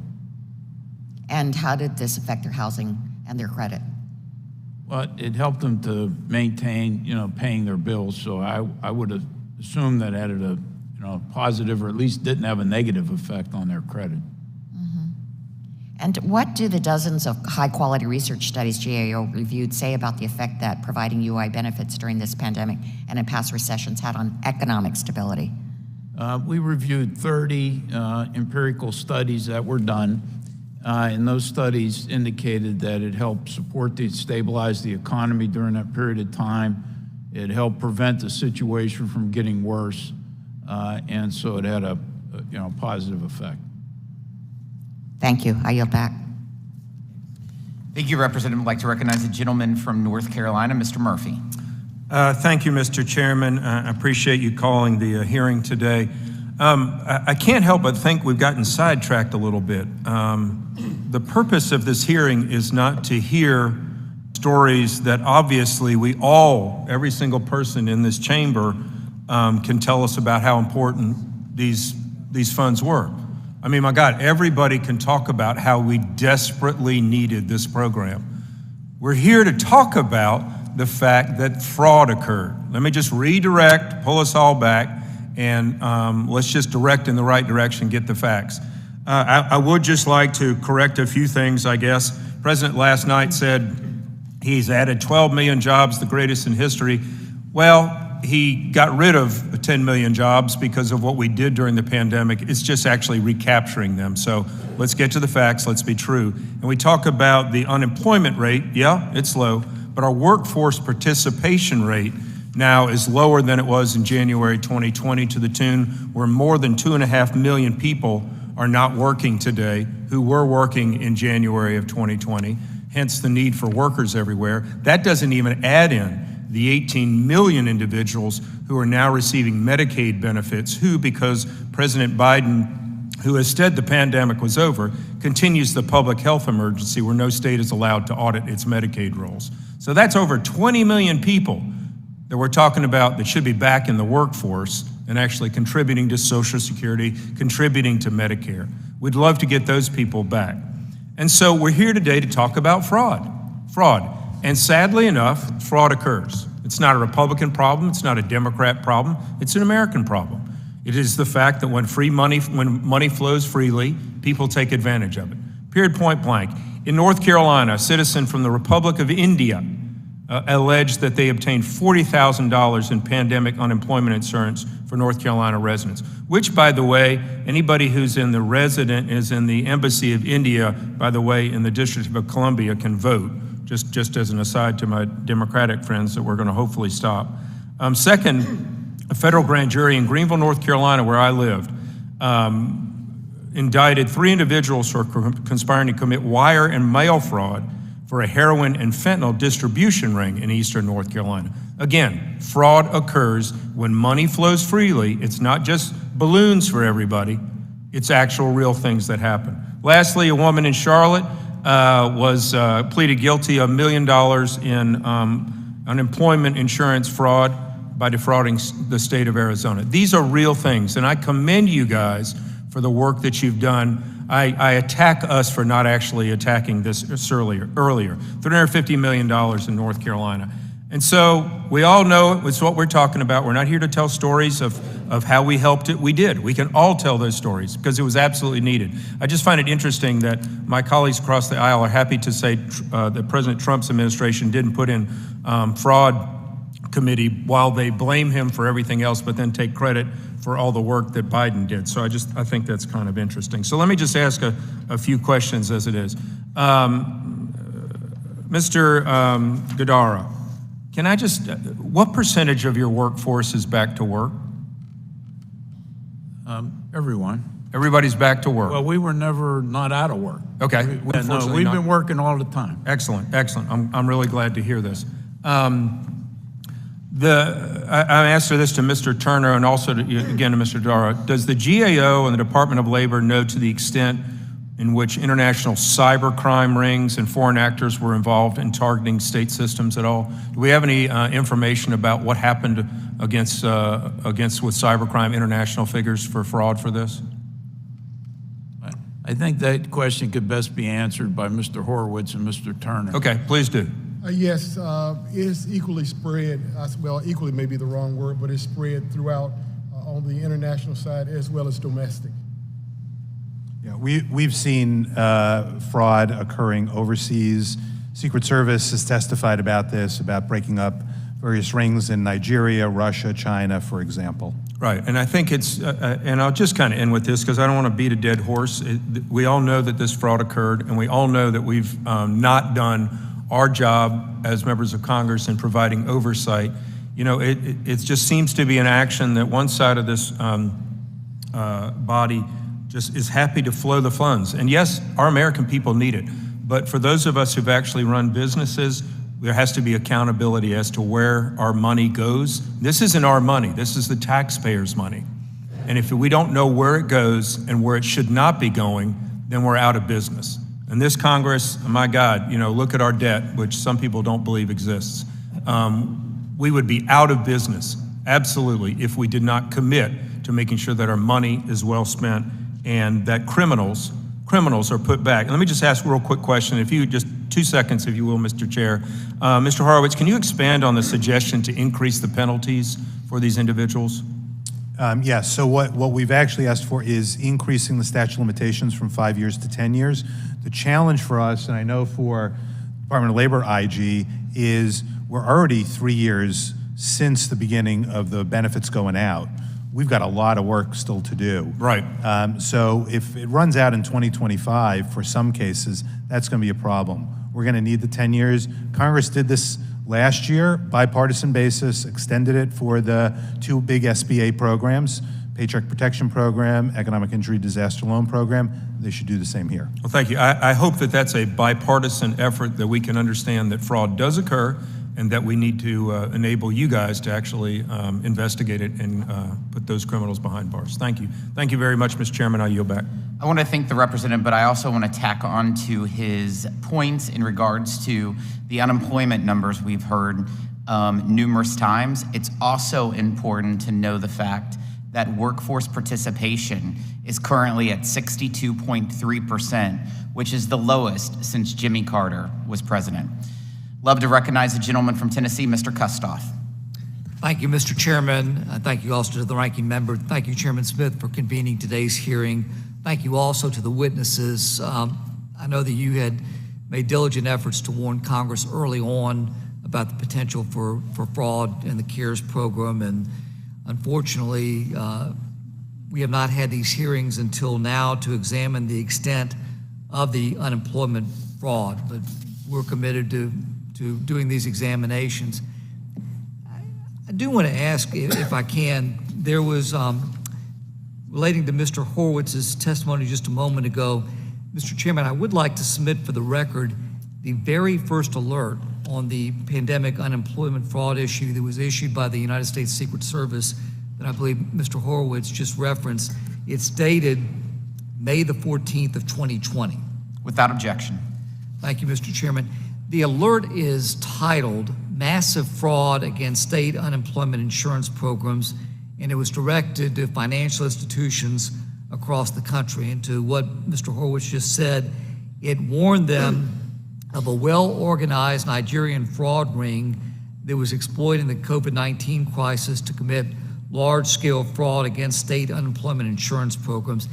The alert indicated that banks at all levels were being targeted, and that the fraud ring possessed a substantial database of personally identifiable information of first responders, government personnel, and school employees.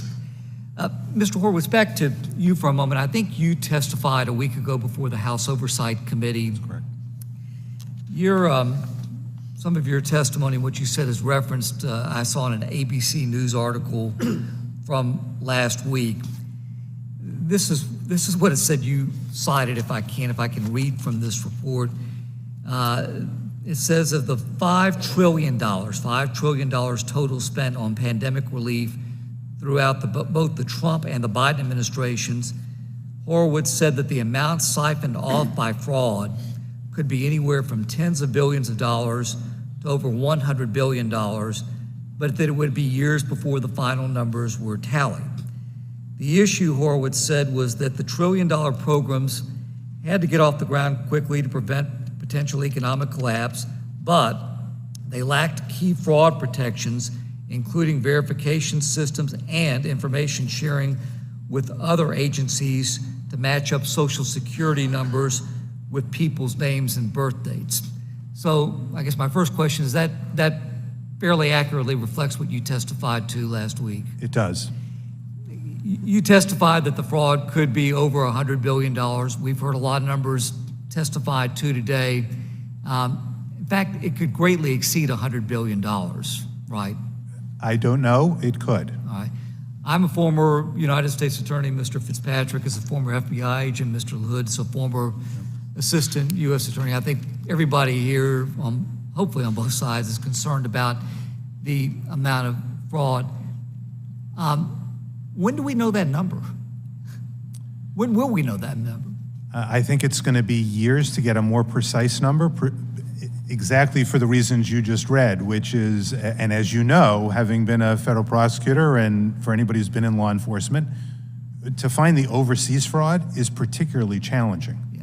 You need the help of other countries to find the money, because it probably isn't in the United States anymore. It's probably somewhere overseas. Do you have an opinion whether the biggest fraud is committed by domestic entities and individuals or by foreign entities? I think it probably depends on the type of scheme we're talking about. I think whenever you undertake programs like happened with the two programs last week, the SBA programs and the self-certification here for some of the UI programs, you're inviting fraudsters to come in. They can be in the United States, they can be overseas. One of the things, by the way, we are looking at with the data analytics we're able to use, we're looking at IP addresses now that we have that information. We're going to try and figure out how much of the incoming was from overseas. If I can briefly, two more questions. Again, you cited the problems with the system. Essentially, the systems don't talk to each other. Couldn't match up the social security numbers with people's names and birth dates. If we had another incident today, like the pandemic that called for whatever relief, are those safeguards in place today? So the good news is things are improving. The bad news is we're not there yet. And credit to many of the state workforce agencies that have come together to try and build identity verification systems and share information across their agencies. Because for unemployment insurance, at least, we're dealing with 54 different entities managed at the local level, and they need to work together better. There are efforts underway. There's a lot more that needs to be done to get there. Thank you, Mr. Chairman. If I can just briefly, in your written report, you talk about the practice working collaboratively with Department of Justice, with the National Credit Union Administration, and other law enforcement agencies. You cite in your report that the data collection effort identified about $8.75 million that may be subject to recovery. I applaud that, but it's kind of a drop in the bucket. Do you have other programs with other fiduciaries, domestic banks, et cetera, larger financial institutions? That's what we're working with, and we're working with the Secret Service and other law enforcement that have been engaged with the financial institutions. As you know, people think of the Secret Service primarily as protecting the president and other dignitaries, but they actually have a major role in dealing with counterfeiting and other financial institution fraud. So they've got a lot of relationships. We're trying to leverage off of those in our work. Thank you, sir. I yield back. Thank you, Mr. Chairman. Thank you, Representative. Please recognize the gentlelady from Wisconsin, Ms. Moore. Thank you so very, very much, Mr. Chairman. And I want to join the bipartisan rebuke of fraud. And I want to commend all of you for the efforts that you're making for recovery. I'm, as a member, I'm willing to explore ways to help with that Recovery Act. As many of you have indicated in your testimony, written and verbal here today, that this is not a new problem. We've heard various dates pushed out by many of my colleagues about when this started, but I was thinking that 2010 was when the GAO first gave us a warning that our systems were at risk. Is that right, sir, Mr. Dodaro? Well, we've I don't know. What I said about 2010 was that the New York Deputy Comptroller notified New York State in 2010 that their systems needed to be improved. Right, okay, thank you for that clarification. And you know, I'm from Wisconsin, and I know that our IT systems go back to the 1970s. There was a sharp drop in eligible unemployment recipients from like 40, 50% to 28%. And what states like Wisconsin did, many states did, is their staff, their trained staff was also reduced in proportion to that. So no one was ready for this pandemic. That just left things open for fraud, I would think. And I would like to just get some clarification from Mr. Turner. You mentioned that a lot of the overpayments that we saw, and maybe even underpayments, were not people's faults necessarily. They were states' faults. Their administrative problems that they had given this old technology and how overwhelming it was. I mean, I have a report that I'm going to ask to be entered into the record, and it talks about how in Wisconsin, for example, that 80% of the people who called, they just let the phones ring because they couldn't respond to it. So would you agree that really stuff outside of that, states not implementing it, the Trump administration not implementing your recommendations, that these things created a glide path for fraud? Well, there was a lot of mistakes made from the states. And in some cases, it was a lack of training on the part of the staff. In the case of PUA, it was a lack of understanding the program in some cases. and therefore that caused some of the errors. Right. But given that, I guess the other thing that I would like to know from you, with all of your experience, Mr. Dodaro, do you still stand by the statement that the U.S. Government Accountability Office reviewed 30 different empirical studies and concluded that UI benefits created overall economic stability and improved outcomes for individuals? I do. Okay. And I just am sort of wondering if we had not provided, you said you were there when Mr. Paulson showed up asking for that $700 billion. Do you think we could have had the same kind of catastrophic events had we not provided unemployment? I think yes, we. The 54 million people, okay, thank you. Yeah. Also, you did these 30 reports, and you said you reported that 8 of the 12 studies reviewed discussed whether the benefits discouraged folk from returning to work, and they said no. Is that something that is the case? That's what the studies concluded. Okay, very good. Well, anyway, I would like, before my time expires, to enter into the record a couple of documents. One from the Wisconsin Public Radio, Lives on Hold, Pandemic Exposes Failures of Wisconsin Unemployment Insurance System. And really, there are so many sad stories. I have other sad stories I'd like to enter into the record.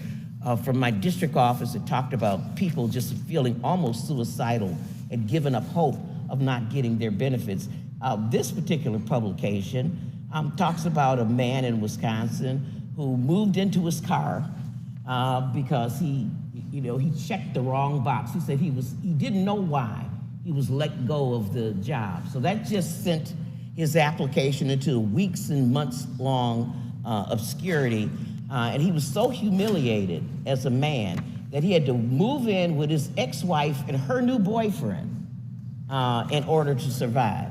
That's very humiliating, and I think I would like everybody to share that story with everybody. Mr. Chairman, I'd like to ask unanimous consent to put in the record Lives on Hold, Pandemic Exposes Failures of Wisconsin Unemployment Insurance System, and some redacted copies of my constituents who were affected and appreciated it. Without objection. Without objection.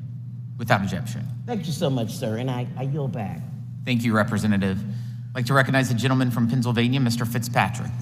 Thank you, Mr. Chairman. Mr. Dodaro, just to slightly revisit the issue of state waivers from a different angle, as was mentioned earlier, I believe by one of my colleagues, referencing the GAO report back in March of 2021. In that report, you had discussed the issue of overpayments with the PUA program. And the report said, keying in on one provision there, said the DOL did not have plans to collect data on states utilizing authority to waive pandemic unemployment assistance overpayments or the amount of overpayments that the states may have waived. Obviously, it's concerning that the exact amount of loss due to fraud is not known for the reasons we discussed earlier.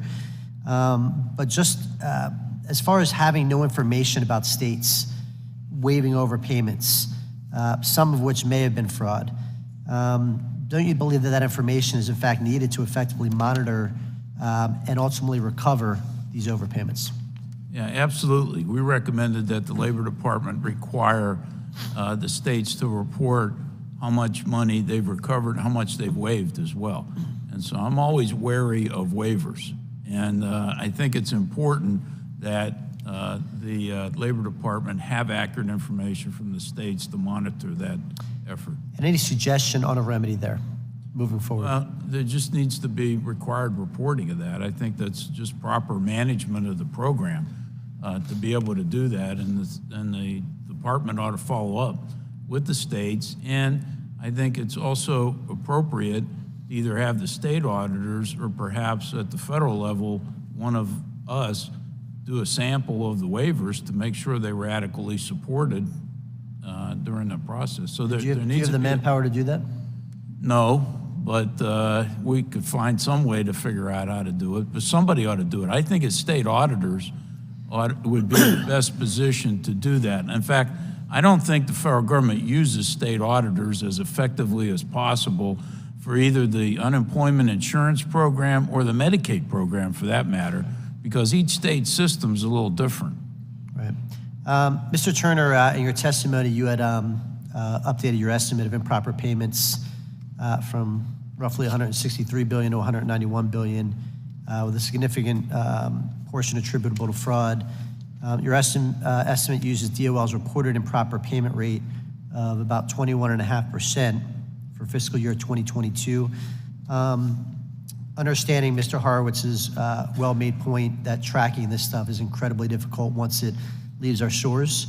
It does require cooperation with foreign governments. It's incredibly challenging. Nonetheless, I think it exposes a massive vulnerability in our own system to allow it to leave our shores in the first place. But to the extent you haven't addressed this yet, sir, explaining why your estimate is so substantially different from the administration's estimate of $104 billion.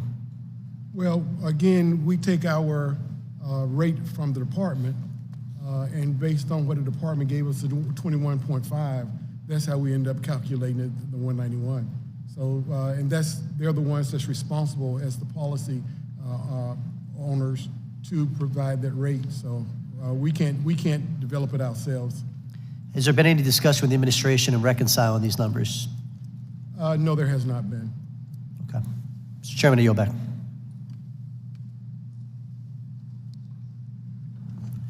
Thank you, Representative. Recognizes the gentlelady from New York, Ms. Tinney.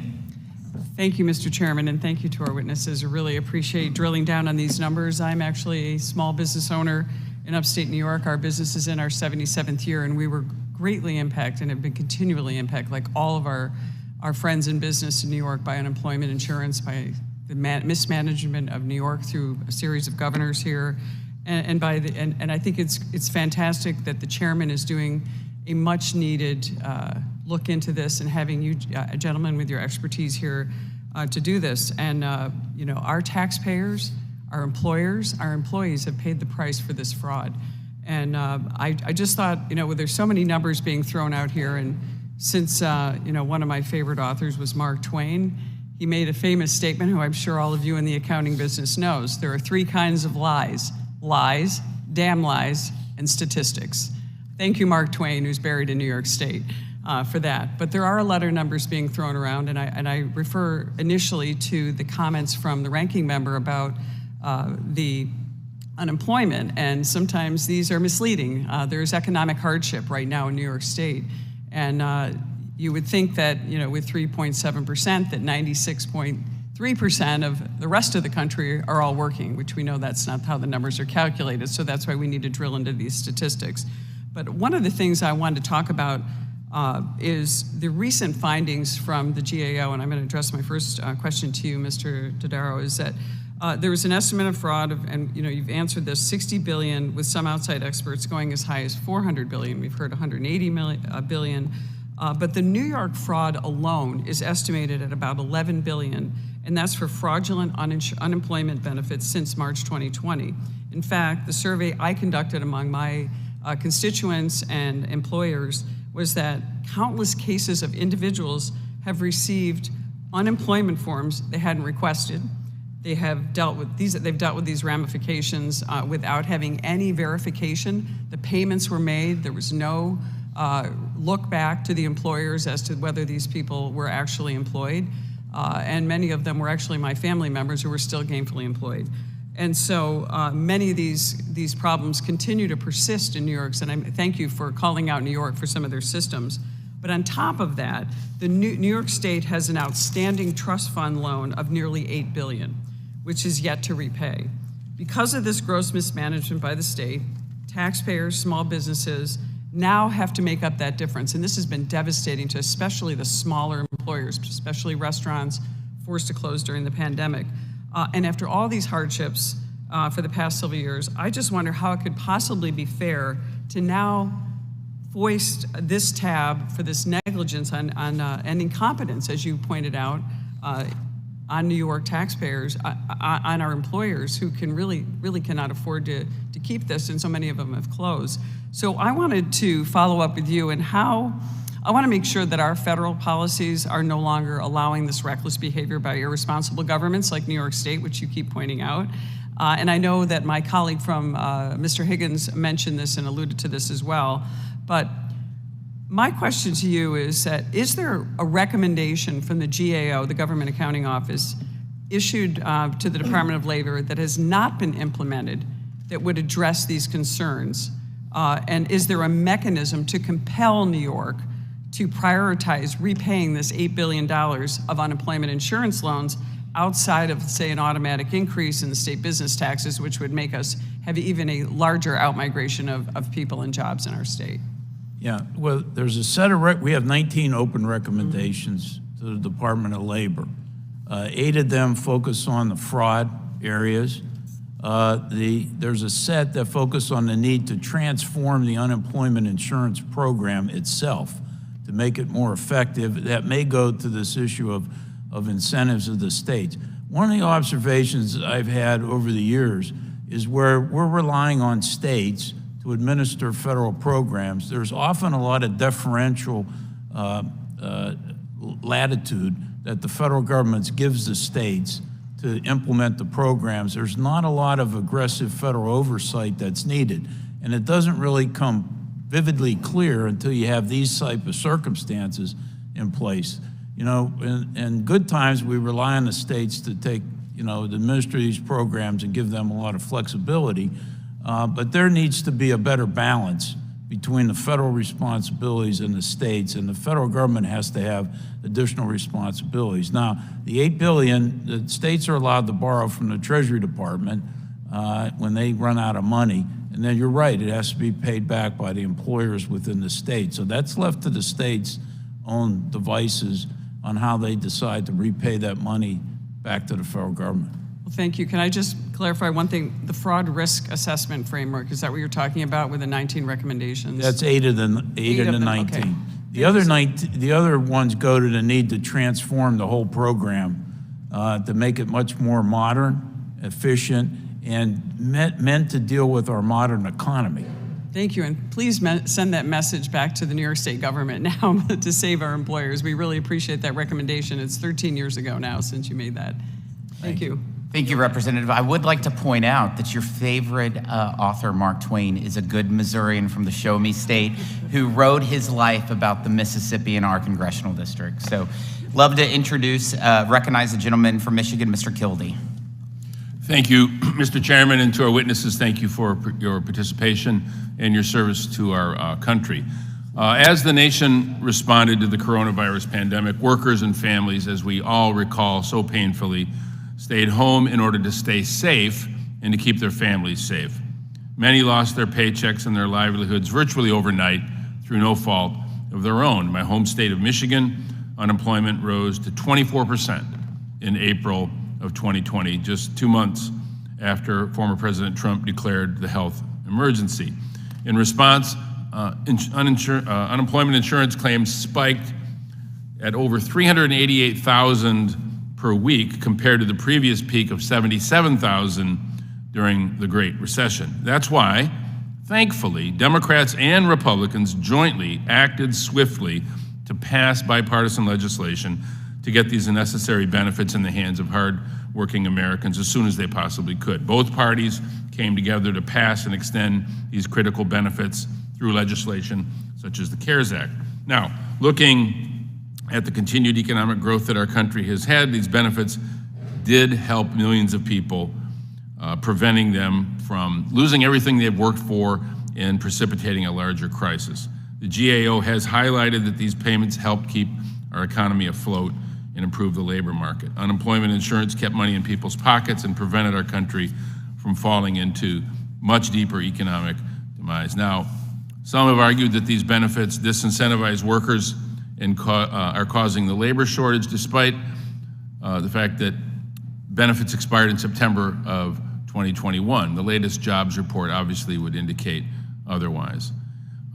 In February of 2023, the Department of Labor reported that unemployment was at 3.4%, the lowest since 1969. And I recognize the distinction when it comes to labor participation rates, but you just have to look at the data and see that labor participation rates are really less than a point off where they were 3 years ago, at what many would have considered to be peak economic activity. Now, The economy grew at 2.9% last quarter, more than 12 million new jobs created in just the last 2 years. Not only were these benefits good for the economy, they were a lifeline for workers when they most needed it. People were worried about putting food on the table, keeping a roof over their head, paying for basics like medicine. I would like to just mention, these are human stories. My own constituents benefited from these important benefits, supported again by both sides of the aisle. Kathy and Timothy from Flint told me that the payments were hugely impactful. Timothy was a musician at weddings and festivals and corporate events. Kathy's job in health insurance, they were able to provide and care for their oldest daughter as a result of these benefits. Timothy often worked nights to make sure that he did not have to hire a caregiver. These benefits made a difference. People like Carla in Bay City, a self-employed cosmetologist, but due to the pandemic, she lost her main source of income. Without these benefits, she would have been in a very difficult position, would have lost everything she's worked for. Those are just a couple of the instances, and of course, we all know, all of us have had literally thousands of these cases come before us. No one, I think, ever should indicate that we think this system worked perfectly. We know of these difficulties. We know of the problems, and they're real, and they're serious, and absolutely have to be addressed. But I do think it's important that we not fall into the trap of somehow conflating the bipartisan decision that we all made to make sure that these benefits were quickly delivered to people at a time when, in order to protect themselves, they had to stay home. Now, there's a debate and some revisionist history about just how difficult those moments were. We didn't know what the future was going to be. Fast forward, 1 million Americans died. It would have been millions more had we not allowed people to make the decisions that they needed to do to protect themselves without having to lose everything that they've worked for. So, let's pledge that we'll work to fix these problems. Let's pledge that we can come together to try to address these issues of fraud. The money was stolen not just from the taxpayers, but actually from needed help to additional workers. We need to go after this, but let's not make the mistake of somehow deciding that we never should have done this in the first place. We never should have supplied this help. We certainly should have. And now we need to do what we can to make sure that we can reclaim the integrity and the aspects of the program that actually failed. So with that, Mr. Chairman, thanks for holding this hearing. I yield back. Thank you, Representative. Recognize the gentle lady from the state of Minnesota, Ms. Fishbach. The desks are so big, it's hard to reach. But thank you, Mr. Chair. And I just think Mr. Kilday had said a couple of the things about the dollars being stolen from the taxpayers, from the hardworking taxpayers. I think it bears saying it again and again where that money is coming from, because I think the Chair Smith had talked about the hardworking families that these money came from, and I think it's important that we remember that while we're having these discussions. But I just wanted to ask a little bit, Mr. Turner, your testimony notes the DOL provided $1.3 billion for states for UI modernization, including IT modernization. And of the funds spent, however, states did not always take advantage of the opportunity to modernize their IT systems. Is that correct? That's correct. And do you know why that is? Why they didn't take advantage of it? In some cases, it was reported that some of these systems were so old that they did not really mesh well with the CARES Act in some cases. But the states that did use it showed benefit from doing so. Well, so is there something more that we can use? I mean, so those dollars are still sitting there. Yeah, yes, those dollars are still there. And let me just share with you, during the Recovery Act, there was $7 billion that was dedicated for modernization, IT modernization. And of that, there was about $2 billion that was used for something other than that. And it was allowed at that time. But it just shows you for some reason, it has not been a priority for states when it comes to modernization.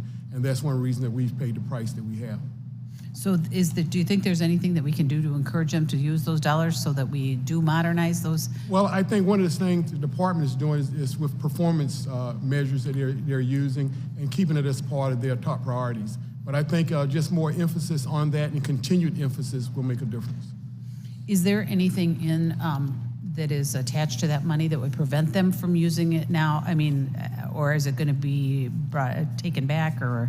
Well, some of that, well, first of all, they've established a IT modernization office, and I think part of that is going to help them provide the oversight that's needed by the department. Okay, all right. All right, well, thank you very much. I also wanted to touch base with Mr. Dodaro about you've got 10 points, and I know that we've talked a little bit about the legislation, or at least the proposals that you had, and I've looked over the 10 issues you had for congressional consideration, and I'm just wondering if you wanted to expand a little bit, but on some of those. But the other issue, if these had been enacted, what kind of reduction to the fraud do you think would have happened? I mean, would they have had a direct result of stopping some of that? If effectively implemented, they would have had a material effect. I don't know exactly, I can't put a number on it, but for example, the one recommendation that the improper payment estimate be made in the first year of the program, the PPP program didn't estimate improper payments until 2022.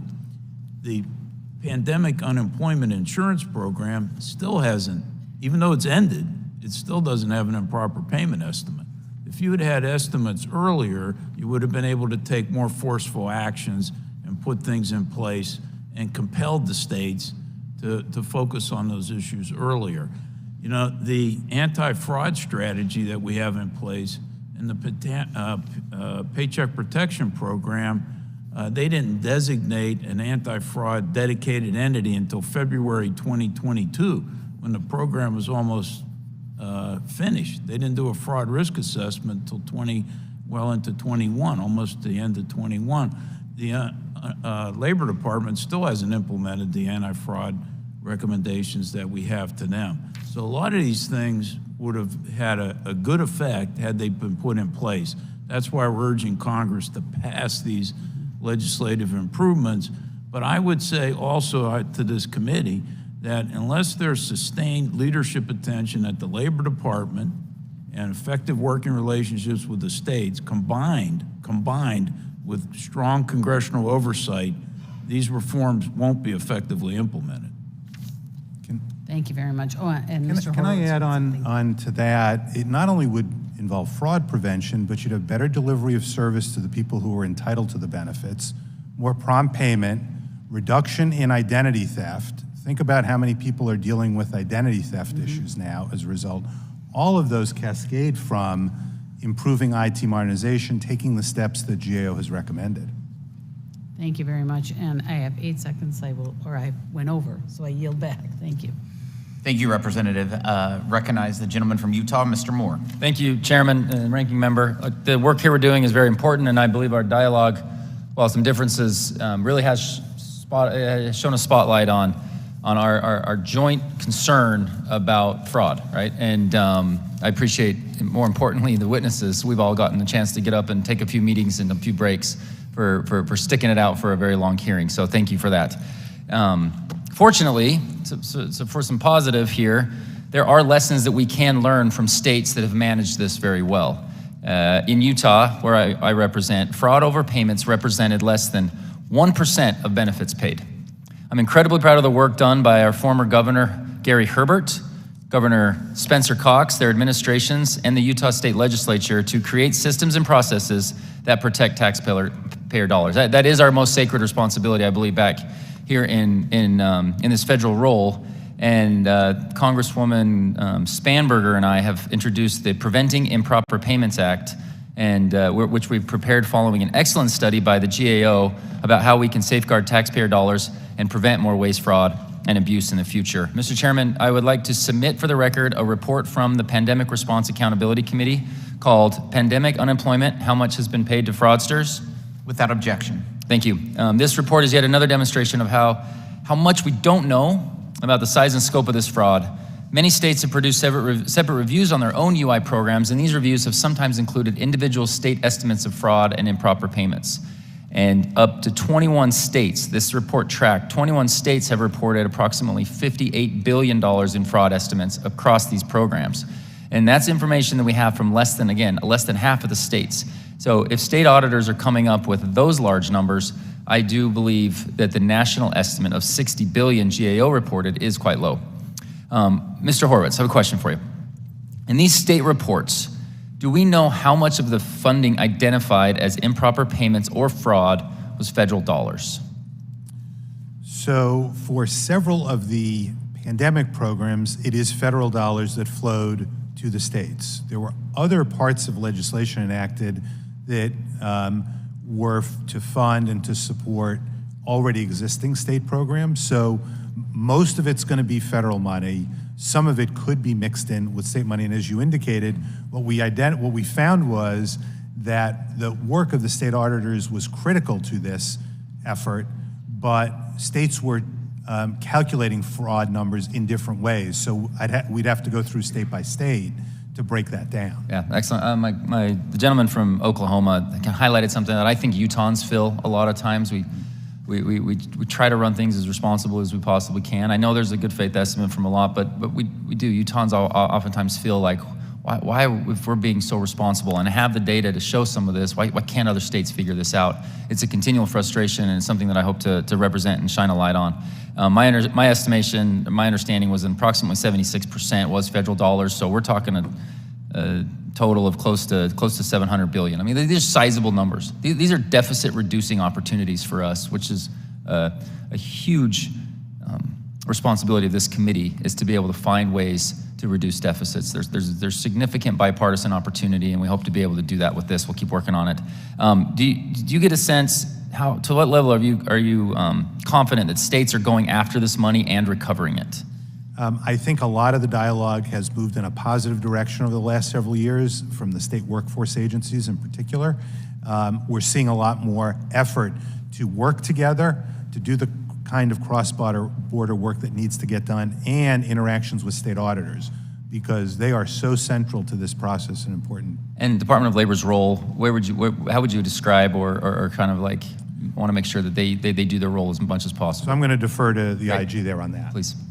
Repeat the question, please. Just to what extent would you put the Department of Labor responsible and involved in making sure that states can go after and recover as much of these funds as possible? Oh, they are very responsible and involved. I think one of the things that they began to take advantage of is what we've kind of requested before, that people get more data access to the OIG.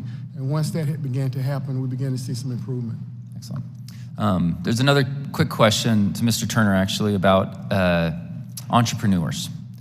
And they were at risk of being targeted quite a bit for some of this fraud. And we want to make sure that we're protecting that side of it and making sure that those that are honest, doing the work that they need to do, they have that capability. Is there any measures you recommend to help implement to prevent fraud without penalizing these entrepreneurs? Well, I'll be a little premature in speaking to that now, because we actually have work going on to take a look at that.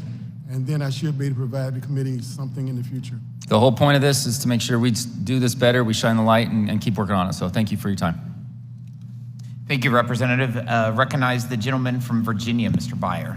Mr. Chairman, thank you very much, and thank you for holding this hearing. Thank you for hanging in there. I'm so glad that we're holding a hearing on the unemployment system, which has long been neglected and underfunded by federal and state policymakers. I can tell you that, like many of the colleagues here, at the height of the pandemic, that's all we did was chase down unemployment insurance claims. I think, and every story was distressing. Everyone was grimly similar that the enhanced UI payments were literally the only thing that allowed ordinary Americans who lost their work through no fault of their own to pay their bills, to buy groceries, to support their families. We had myriad constituent cases, I think well over 1,000 just in the first couple of months, that we were wrestling in Virginia with an antiquated and overburdened state employment commission. And it just emphasized to me how important it was to have a program like this in a time of crisis.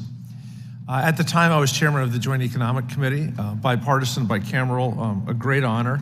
And one of the things we did was talk to the smartest economists across the board, Democrat, Republican, conservative, liberal, about what to do. And everyone started with the unemployment insurance system and the enhanced unemployment. It became really clear that this work was essential to the recovery. You've heard through many different witnesses that no other country in the world has recovered as quickly from the pandemic economically as have we, with still a ways to go. UI kept millions of Americans out of poverty, it saved countless jobs, and prevented home foreclosures, which obviously destroyed us in 2008, 2009, and has set the stage for this historically low unemployment, 54 years, steady GDP growth, and although there's still a ways to go, slowing inflation. Every Thursday at 5 o'clock, the governor of Virginia held a conference call with all the Democratic and Republican members of the Virginia delegation. So Morgan Griffith from Southwest Virginia to Tim Kaine. And we each got our 3 or 4 minutes with the governor, and virtually every conversation was about the broken UI system. And he would have to explain that in Richmond, the software was from 1980, the codes were nobody knew anymore, and the hardware was from 1980. And that they were doing the best they could but they had not, in January of 2020, they hadn't expected the incredible deluge that they had. So right away, we tried to go to work and say, look, let's, as we're handing money out, let's make sure that we're giving a lot of money to the states, Democratic and Republican-led states, to invest in the UI system so that if this ever happens again, we can be ready. So Mr. Turner, softball question. Would investing in highly trained state UI staff and better computer systems help prevent the fraud that we were talking about today and ensure that the benefits are paid on time? No doubt about it. That's something that we've included in our recommendations in the past. That's a very short answer, thank you. That's about the shortest I've heard in my 4 years on Ways and Means. Mr. Horowitz, a similar question. And you mentioned that multiple states experienced issues verifying eligibility for benefits. That was a huge one for us. People would be ruled ineligible, and it would take them weeks or months to be able to prove their eligibility, and long delays because of that. One of the things we provided in the American Rescue Plan, which half of us like, was upgrading antiquated state UI computer systems. How important is that investment for the fraud that we're talking about? It's critical. The states, as you indicated, the situation with Virginia, it's not alone. It's a problem across the country. States need to upgrade their IT systems. We have moved light years in just the last several years on the ability to do verification, identity verification. And so systems have to catch up. Great. Well, I still have a minute left, which I will yield back. And I want to thank you for showing up and for helping us get our hands around this, balancing both the need to preserve every possible taxpayer dollar from fraud, but also making sure that we are supporting the American citizens who look to us. Mr. Chairman, I yield back. Thank you, Representative. Recognize the gentlelady from the state of California, Ms. Steele. Thank you, Mr. Chairman, and I want to thank the witnesses for being here today and for all the work you have done to shine a spotlight on these important issues. Today's hearing is about fraud, and this lost funds actually came from hardworking taxpayers, and it should not happen again. Last Congress, I led an effort to recover funds, prevent fraud, and support the victims of unemployment fraud identity theft. Along with Speaker McCarthy, I introduced the Pandemic Unemployment Assistance Fraud Protection Act. My bill would create an incentive structure to encourage states to recover fraudulent unemployment payments, require states to revamp and improve fraud prevention efforts in the unemployment program, and include necessary protection for victims, those innocent taxpayers who receive 1099-K without receiving these employment payments of unemployment benefits fraud. My constituents, Californians, and Americans who actually need unemployment assistance should be the ones who receive it, not criminals. California was one of the biggest targets for this fraud. The state of California legislative Analysis Office reported that $18.7 billion, 94% of unemployment insurance benefit fraud may have occurred in the federally funded unemployment program. An estimated $20 billion in potentially fraudulent unemployment payments are still under investigation. Mr. Chairman, I would like to submit for the record for a report by California State Auditor issued in January 2021. Without objection. This report found significant weaknesses in the Employment Development Department's approach to fraud prevention, which led to billions of dollars in improper benefit payments. According to the report, EDD paid $1 billion of $11 billion in part due to a problematic decision to streamline its process by removing a safeguard against paying individuals with unconfirmed identities.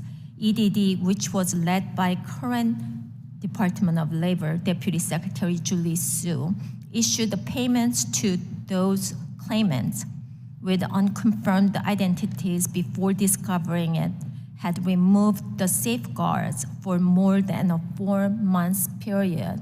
And believe it or not, she was just named as an acting secretary of Department of Labor, somebody who messed up in California EDD programs. California made it easy for fraudsters access benefits, and that had devastating consequences for my constituents. We should all be on the side of good governance and protection of taxpayer money, and the billions in fraud paid out over the last 2 years is an embarrassment. Mr. Turner, last October, your agency issued a report finding that nearly half of the pandemic unemployment benefits may have been improperly paid, with $1 in $5 going to fraudsters. California was one of the 4 states you looked at. One of the things your report looked at was timeliness of the payments. I shared concerns voiced by my friends on the other side of the aisle about ensuring equity and access to benefits. That doesn't mean we should prioritize speed over safeguards just to get money out the door quickly. California stories show how unfair and unjust the consequences can be for taxpayers and workers. Mr. Turner, can you talk about best practices and what needs to be done to modernize systems to ensure states have the proper verification up front? Yes, and thanks for the question. I think one of the things that we don't do enough and utilize enough is data analytics. Data analytics has helped us, it's been a game changer and a force multiplier, and it was one of the things that allowed us to identify the $45.6 billion in fraud from those 4 high-risk areas that I mentioned earlier. So that's one thing. I think also maybe we need to look at probably a central database.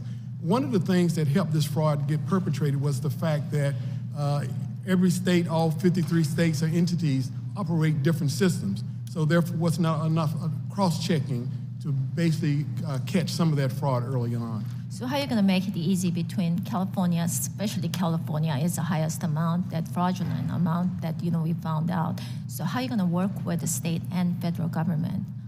Well, just giving guidance from our reports as far as what needs to be done to be improved. I think that's a big start, and just emphasizing working together and coming up with maybe one system. Because right now the biggest challenge for the OIG is data access. And so, and that's what I believe slowed us down in identifying some of this fraud earlier. Thank you very much. I yield back.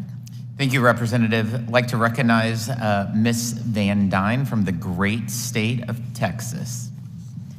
Thank you very much, Mr. Chairman. Thank you for holding this hearing as well. As my colleagues have already alluded to, this hearing is long overdue. It's entirely unacceptable that it took a change in control of Congress to investigate the greatest theft of taxpayer dollars the United States has ever seen. And yet, this administration has not shown an ounce of care. Behind me, I want you to look at the estimates of immensely irresponsible amounts of fraud and improper payments. The fact that the Biden administration can turn a blind eye to this dire level of fraud raises questions that there is no end in sight. OMB estimates an appalling $104 billion of potential fraud. Let's put that into perspective, because we've been throwing out numbers like they don't mean anything. $104 billion, that is a level of spending that is equal to the entire budget of the Department of Veterans Affairs, the entire budget. But it's also thought by a number of professional auditing agencies that that number's worse. It's 4 times that amount. It's up to $400 billion. And not only is this the greatest theft of taxpayer money, but it's borderline criminal and certainly pure incompetency. The oversight of this money is an absolute dumpster fire being put out by a fireman with a garden hose. Mr. Turner, you mentioned that you'd sent correspondence to the Trump administration about some of these concerns. Have you also sent correspondence communications to the Biden administration? Yes, we have. Do you have any reason to suspect that there was fraud, abuse, potential outlayings of dollars that were improper after January 20th of 2021? Yes, there was. I appreciate you saying that, because I think members on the other side of this aisle need to hear that. We have, in the last 2 years, experienced a lot of fraud. We're talking about $400 billion that, to the people that they claim that they want to help, that dollars could have gone into those pocketbooks.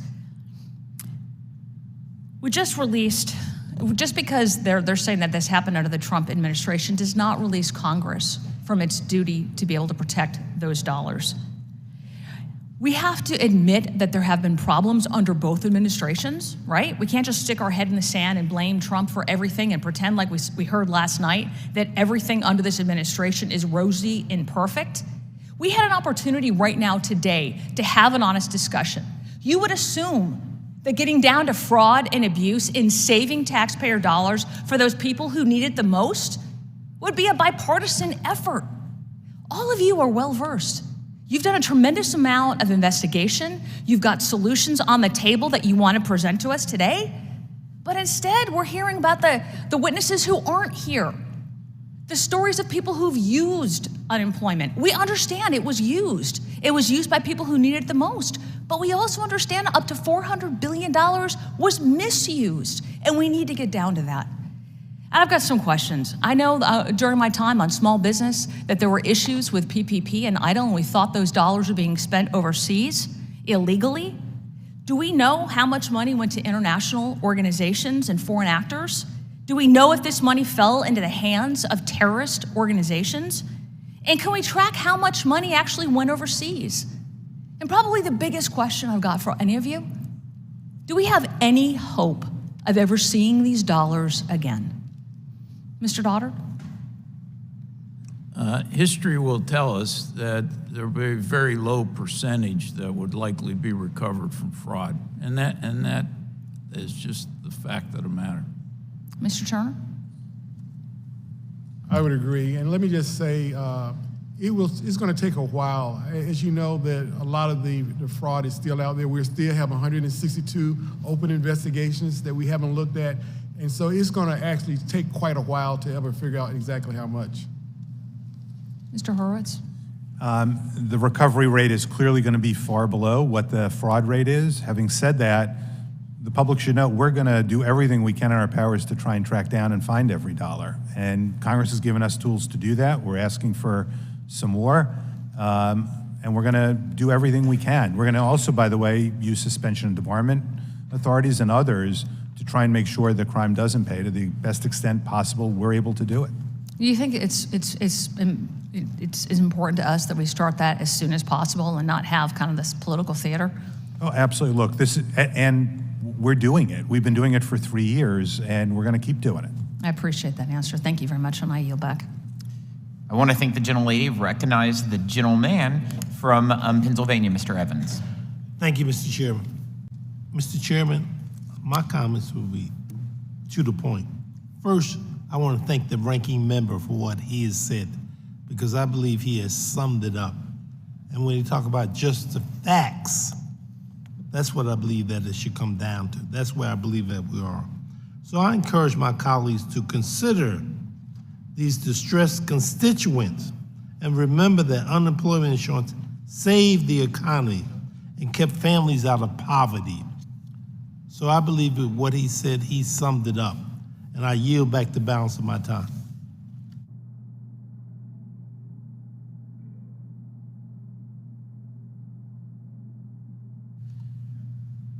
Thank you. Thank you, gentlemen. Recognize the gentleman from Iowa, Mr. Finstra.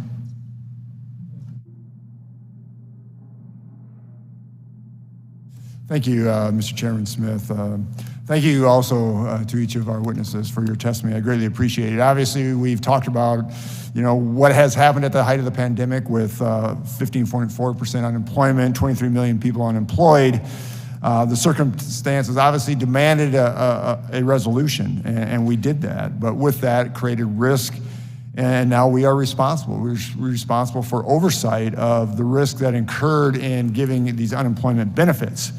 What's interesting to me is that we never had oversight or never had hearings in the 117th Congress, despite the warnings that were noted last March from the Department of Labor that we had $163 billion of improper payments. So I am grateful, I'm very grateful, and thank Chairman Smith for holding this hearing. And I also want to thank you again as witnesses for doing so and being part of this. Mr. Dodaro, it's very important, I think, that we continue to assess the exact scale of the problem. I mean, we really need to know the exact scale, and I know you've been working on that. I greatly appreciate it. The GAO's report last month noted that this is a little difficult concerning the false positives and false negatives. We're not sure. Also due to the lack of consistent and reliable estimates that cover all UI payments during the pandemic, it's not currently possible to combine existing estimates and measures to make a meaningful statement about the extent of fraud in UI programs during the pandemic. So in your testimony, you noted GAO has committed to build on existing evidence with its own modeling to calculate a more precise estimate. Can you talk about that? How do we refine our estimate, and what would be the barriers in refining that estimate? Well, first, the Labor Department for a number of years has what's called the acronym's BAM, Benefit Accuracy Measurement Program. So they estimate a national fraud rate and a national improper payment rate. Yep. So far, they've not measured the improper payment rate for the pandemic unemployment insurance program. That was the one for self-employed people, a brand new program. We all think that the fraud rate's higher for that program than probably the more traditional unemployment insurance program because there was allowed for self-certification rate. So what we're trying to do is to look at that program in particular. We'll see what the Labor Department comes up with their estimate, which is due this year, and then we'll do some sampling of that particular program. We're going to look and do some modeling of other areas. So we're going to take a modeling approach. We're also going to try to sample some of the estimates. Yep. And it's important to remember that our estimate of $60 billion is the low end. Correct. We've said that that's a low end. We're working on a higher rate now. So when do you think you can have a more accurate number? At what point? I mentioned earlier late this summer. Late this summer. Late this summer. If we do it earlier, I'll obviously let you know. Yep. But I think it's important to note that there are a lot of numbers out there, but they're all bad. I hear you. An accurate number would be wonderful. Then we know what we're dealing with, right? So another question. So I come out of the state of Iowa. I was chair of Ways and Means. I handled unemployment, the tax tables and stuff like that, understanding the nuances of unemployment tax. So when I look at empowering state auditors, I really think we can do this. I think we can use state auditors, but we got to empower them. So Dodaro and even Mr. Turner, what are your ideas to empower them? Because they're just not going to say, oh, I'm going to do this, right? I mean, they could care less about the federal government. It's like, but we can do things to empower them. What is your thoughts on that? I think we should have specific audit requirements for state auditors to look at the unemployment insurance program and the Medicaid program. These are two programs on our high-risk list. Medicaid's one of the fastest growing programs. Right now, there's hardly any auditing done of the managed care portion of Medicaid. But do they care? I mean, I look at the state going, and we use our tables, and it's like, what do we care about? Why should I do this for the federal government? I mean, well, but I think in both of those programs, states provide their own money. Yeah, right. And so there's some incentives for them. I mean, the Medicaid program is probably a third of each state's budget, at least, in the program. So do you think that's enough carrot? I mean, I just, well, all you got to do is turn an auditor loose, and you give them some money to pay. There's the key. You hit it on the head. You give them a little incentive of money, don't you think?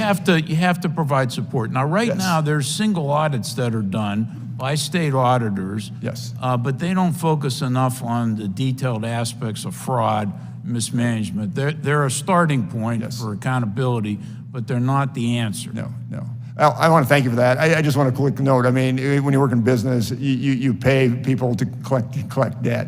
That might be a clue for our state auditors and for the federal government. Thank you, and I yield back. I think the representative would like to recognize the gentle lady from the state of New York, Ms. Maliotakis.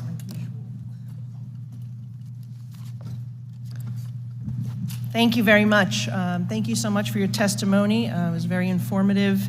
And we've heard today of the massive figures of improper unemployment payments, many fraudulent, which could be as high as $400 billion, some of which could have been prevented if we had put in the proper guardrails in place, particularly in the last 1.9 trillion American Rescue Plan that the Democrats jammed through. My home state of New York, unfortunately, but not surprisingly, ranks near the top of the list with an estimated $11 billion in fraudulent unemployment payments, payments alone. These taxpayer dollars went to fraudsters, many who are from overseas, as far away as China and Russia and Nigeria, who bought luxury cars, condos, watches, designer goods. As you could see, I made a nice graph here because we haven't talked about that today. It's shocking to my constituents when we tell them that this pandemic relief money shamefully went to purchase 18-karat Rolex watches, luxury condominiums, Louis Vuitton, and other designer goods, a $10 million villa in the Dominican Republic, $3.5 million mansion in New Jersey, chartered jet services, luxury vehicles from Porsches to Mercedes-Benz to Ferraris to Bentleys. One person even received $1.5 million over a span in 10 months. This is absolutely unacceptable, and I'm glad to hear today that there's bipartisan support to crack down on this, and we must do what we can to recoup this money. But to make matters worse, my district offices in Staten Island and Brooklyn worked with dozens of constituents who have had their identities stolen and could not get the unemployment benefits that they desperately needed. Because the Department of Labor in New York failed to prevent fraud at the outset of the pandemic, the Unemployment Insurance Trust Fund was drained, and for the last 2 years, the state has had an outstanding loan to the tune of $8 billion from the federal government. My colleague mentioned this earlier. I'm concerned that New York small business is going to be left holding the bag. And my question, if you can clarify, if New York continues to fail to repay its federal advance due to its failure to limit this fraud, will their per worker tax keep increasing year after year, and by how much?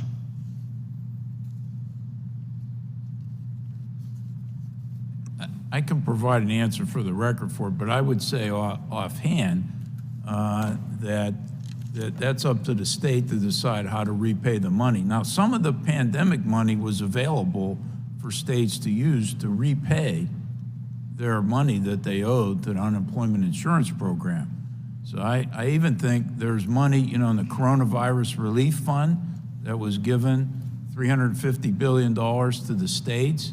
I believe, don't hold me precisely to this, but my memory serves me right, some of that money could be used to help repay the program. So it depends on the decisions made by the governors and the state legislatures on how to repay that money. Well, that's a good point, and it's about $100 billion that is unspent in COVID relief funds, so perhaps the federal government can take action there.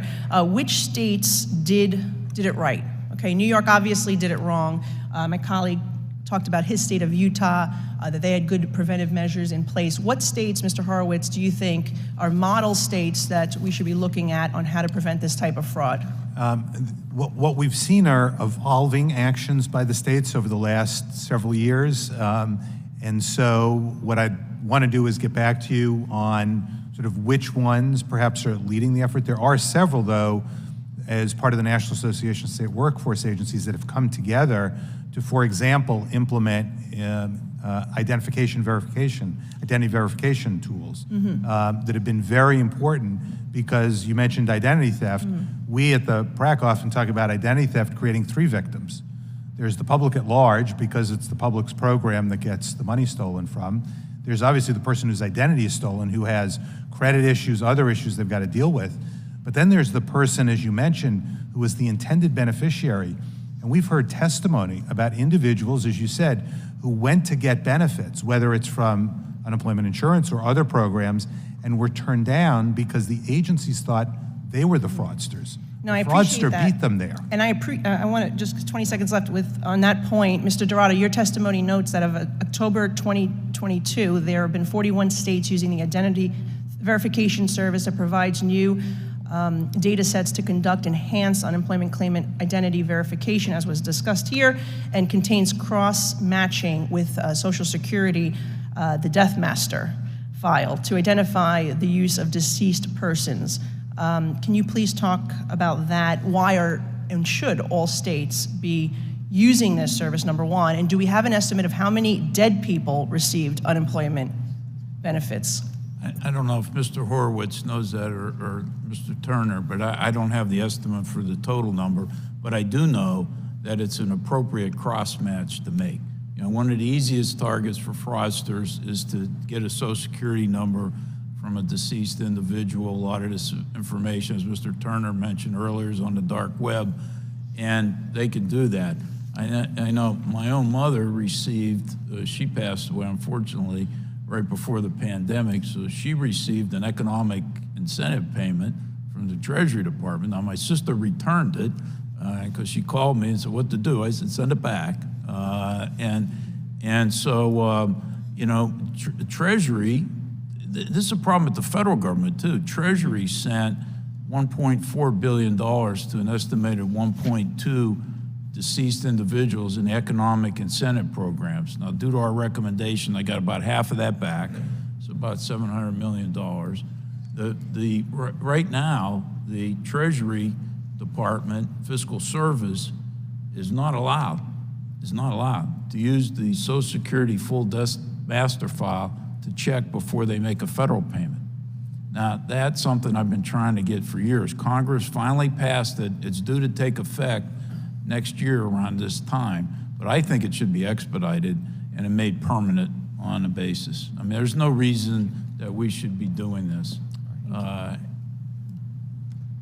Yes, if I could add, on that, the deaf, Social Security numbers of deaf individuals, we do have that available. I don't have it broken down for me right now, but we can provide that to you at a later time after the.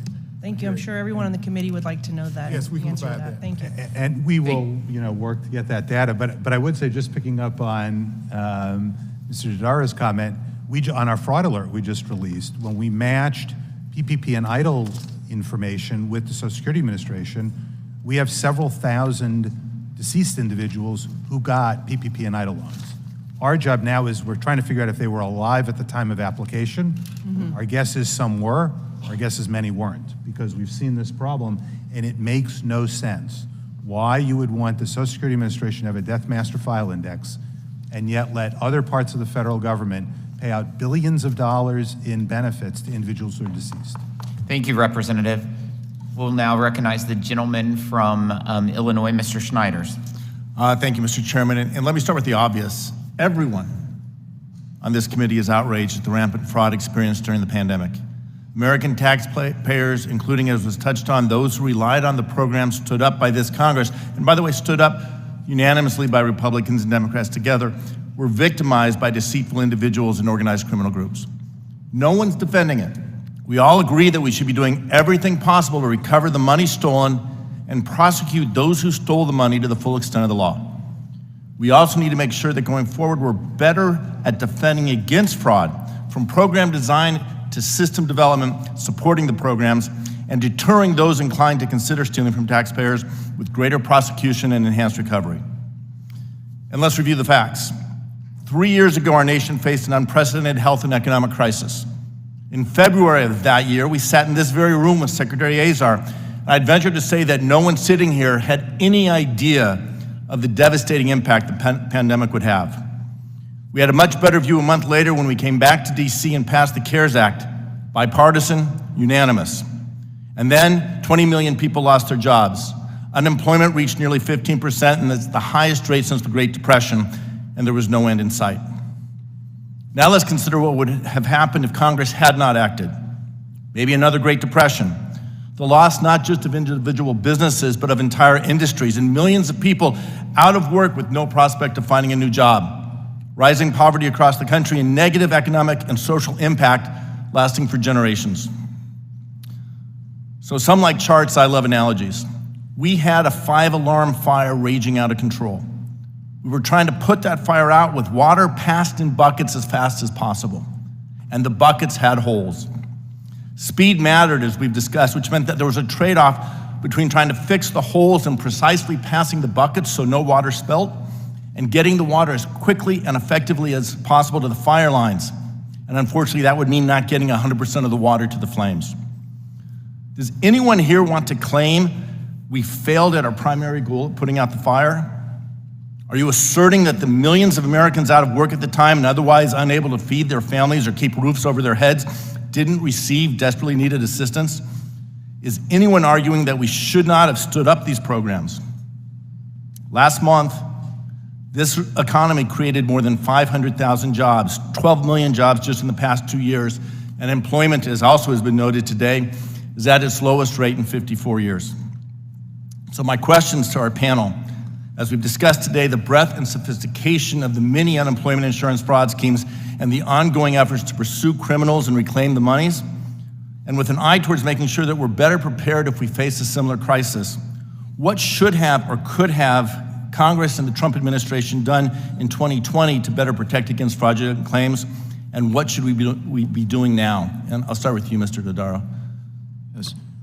First, the legislation that Congress passed in 2016 was to get agencies prepared to prevent fraud. That needs to be effectively implemented. It's still not effectively implemented at the Labor Department or at the Small Business Administration and others. So we're slightly better prepared than we were before, but we're not fully prepared for the next emergency. So that, to use your analogy, that we save, the fire doesn't do as much damage as it does before we put it out. All right? And so, secondly, there needs to be more oversight by the Congress to make sure agencies put these anti-fraud prevention measures in place and deal with improper payments. Since 2003, when agencies have been required to report improper payments, there's been $2.4 trillion in improper payments. This is a problem that's pervasive across the government. Last year, 86 programs, 16 different agencies. More attention needs to be put on these two matters. Great, thank you. Mr. Turner. For us, I would say data access. And Labor OIG had data access from the start. Instead of having to wait 5 or 6 months to get it, we would have been able to move out and identify some of these issues a lot earlier. So for us, that would be the key. And although the department has gotten better with that, they are assisting us, but it's a temporary solution that we have in place right now. And so we hope that we can get something more permanent, but we would hate to resort back to IG subpoenas. Mr. Horowitz. IT modernization, what Mr. Dodaro said on that. Transparency, greater transparency into data. Justice Brandeis famously said, sunlight is the best of disinfectants. Get that information out. We need it. The IG needs it. And third, data analytics, ability to cross-match data. One person shouldn't be able to take their Social Security number to 40+ states to get benefits. Thank you. And if I can quote my friend, Mr. Kelly, we shouldn't be pointing fingers. Let's find a way to work together and solve this problem, make sure we don't face a crisis like this again. I yield back. Thank you, Representative. want to highlight again the purpose of this hearing is to investigate the size and scope of fraud in the federal unemployment program, which more than doubled in the last few years during the pandemic. The purpose is to investigate fraud. I'd like to recognize the gentleman from Ohio, Mr. Carey. Thank you, Mr. Chairman, and I want to thank the witnesses for your time and your patience with all the questions you're getting asked. We highlighted, I think, throughout today the importance that state auditors have across the country. To that end, Keith Faber, who is our state auditor, actually issued a report, and in it, which I will be and eventually putting it to the record, Ohio is estimated to have paid over $1 billion in fraudulent unemployment benefits from March 2020 to 2022. And I think my colleague from Ohio highlighted the fact that both our governor, our lieutenant governor, and our governor's wife each received the fraudulent claims.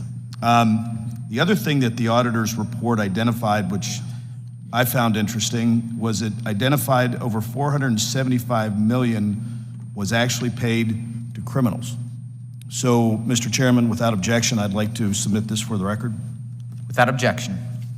So I'm going to kind of go through my question laid out. Last February, the administration took unilateral action to sweep suspected fraud under the rug, releasing guidance to allow states to waive large numbers of suspicious claims and forego recovery and restitution for the taxpayers. Then in March, DOL reported that the states identified $35.1 billion in overpayments made in the UI programs during the first 7 quarters of the pandemic. So after first allowing the states to waive the overpayments and only subsequently identifying the extent of the overpayments, DOL relented last July and sent $250 million to the states for reporting and detection and recovery of the overpayments. While DOL is not here to address these contrary actions, perhaps DOL OIG can shed some light on this. So with that, and Mr. Turner, I do believe you were in the military for a number of years? Yes, I was. I want to thank you for your service. So Mr. Turner, even if DOL told states they could not waive fraudulent payments, how are we to know what some claims involved in those waivers were not fraud if the states don't have to look into them at all?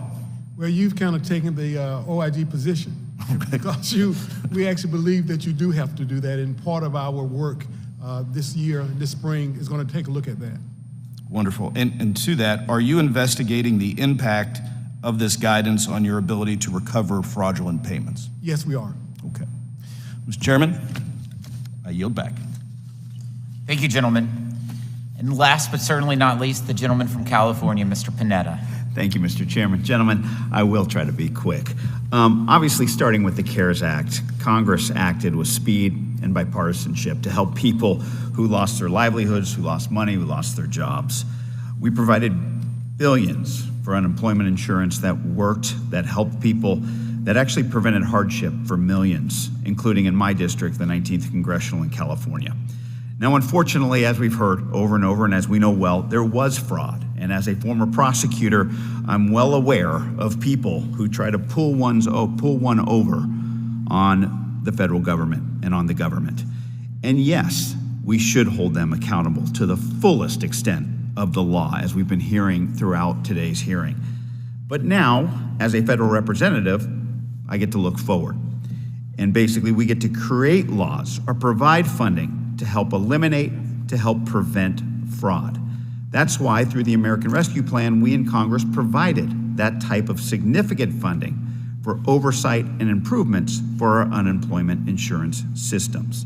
Now, Mr. Horowitz, earlier, I think you mentioned, that's exactly what we're doing and have been doing right now.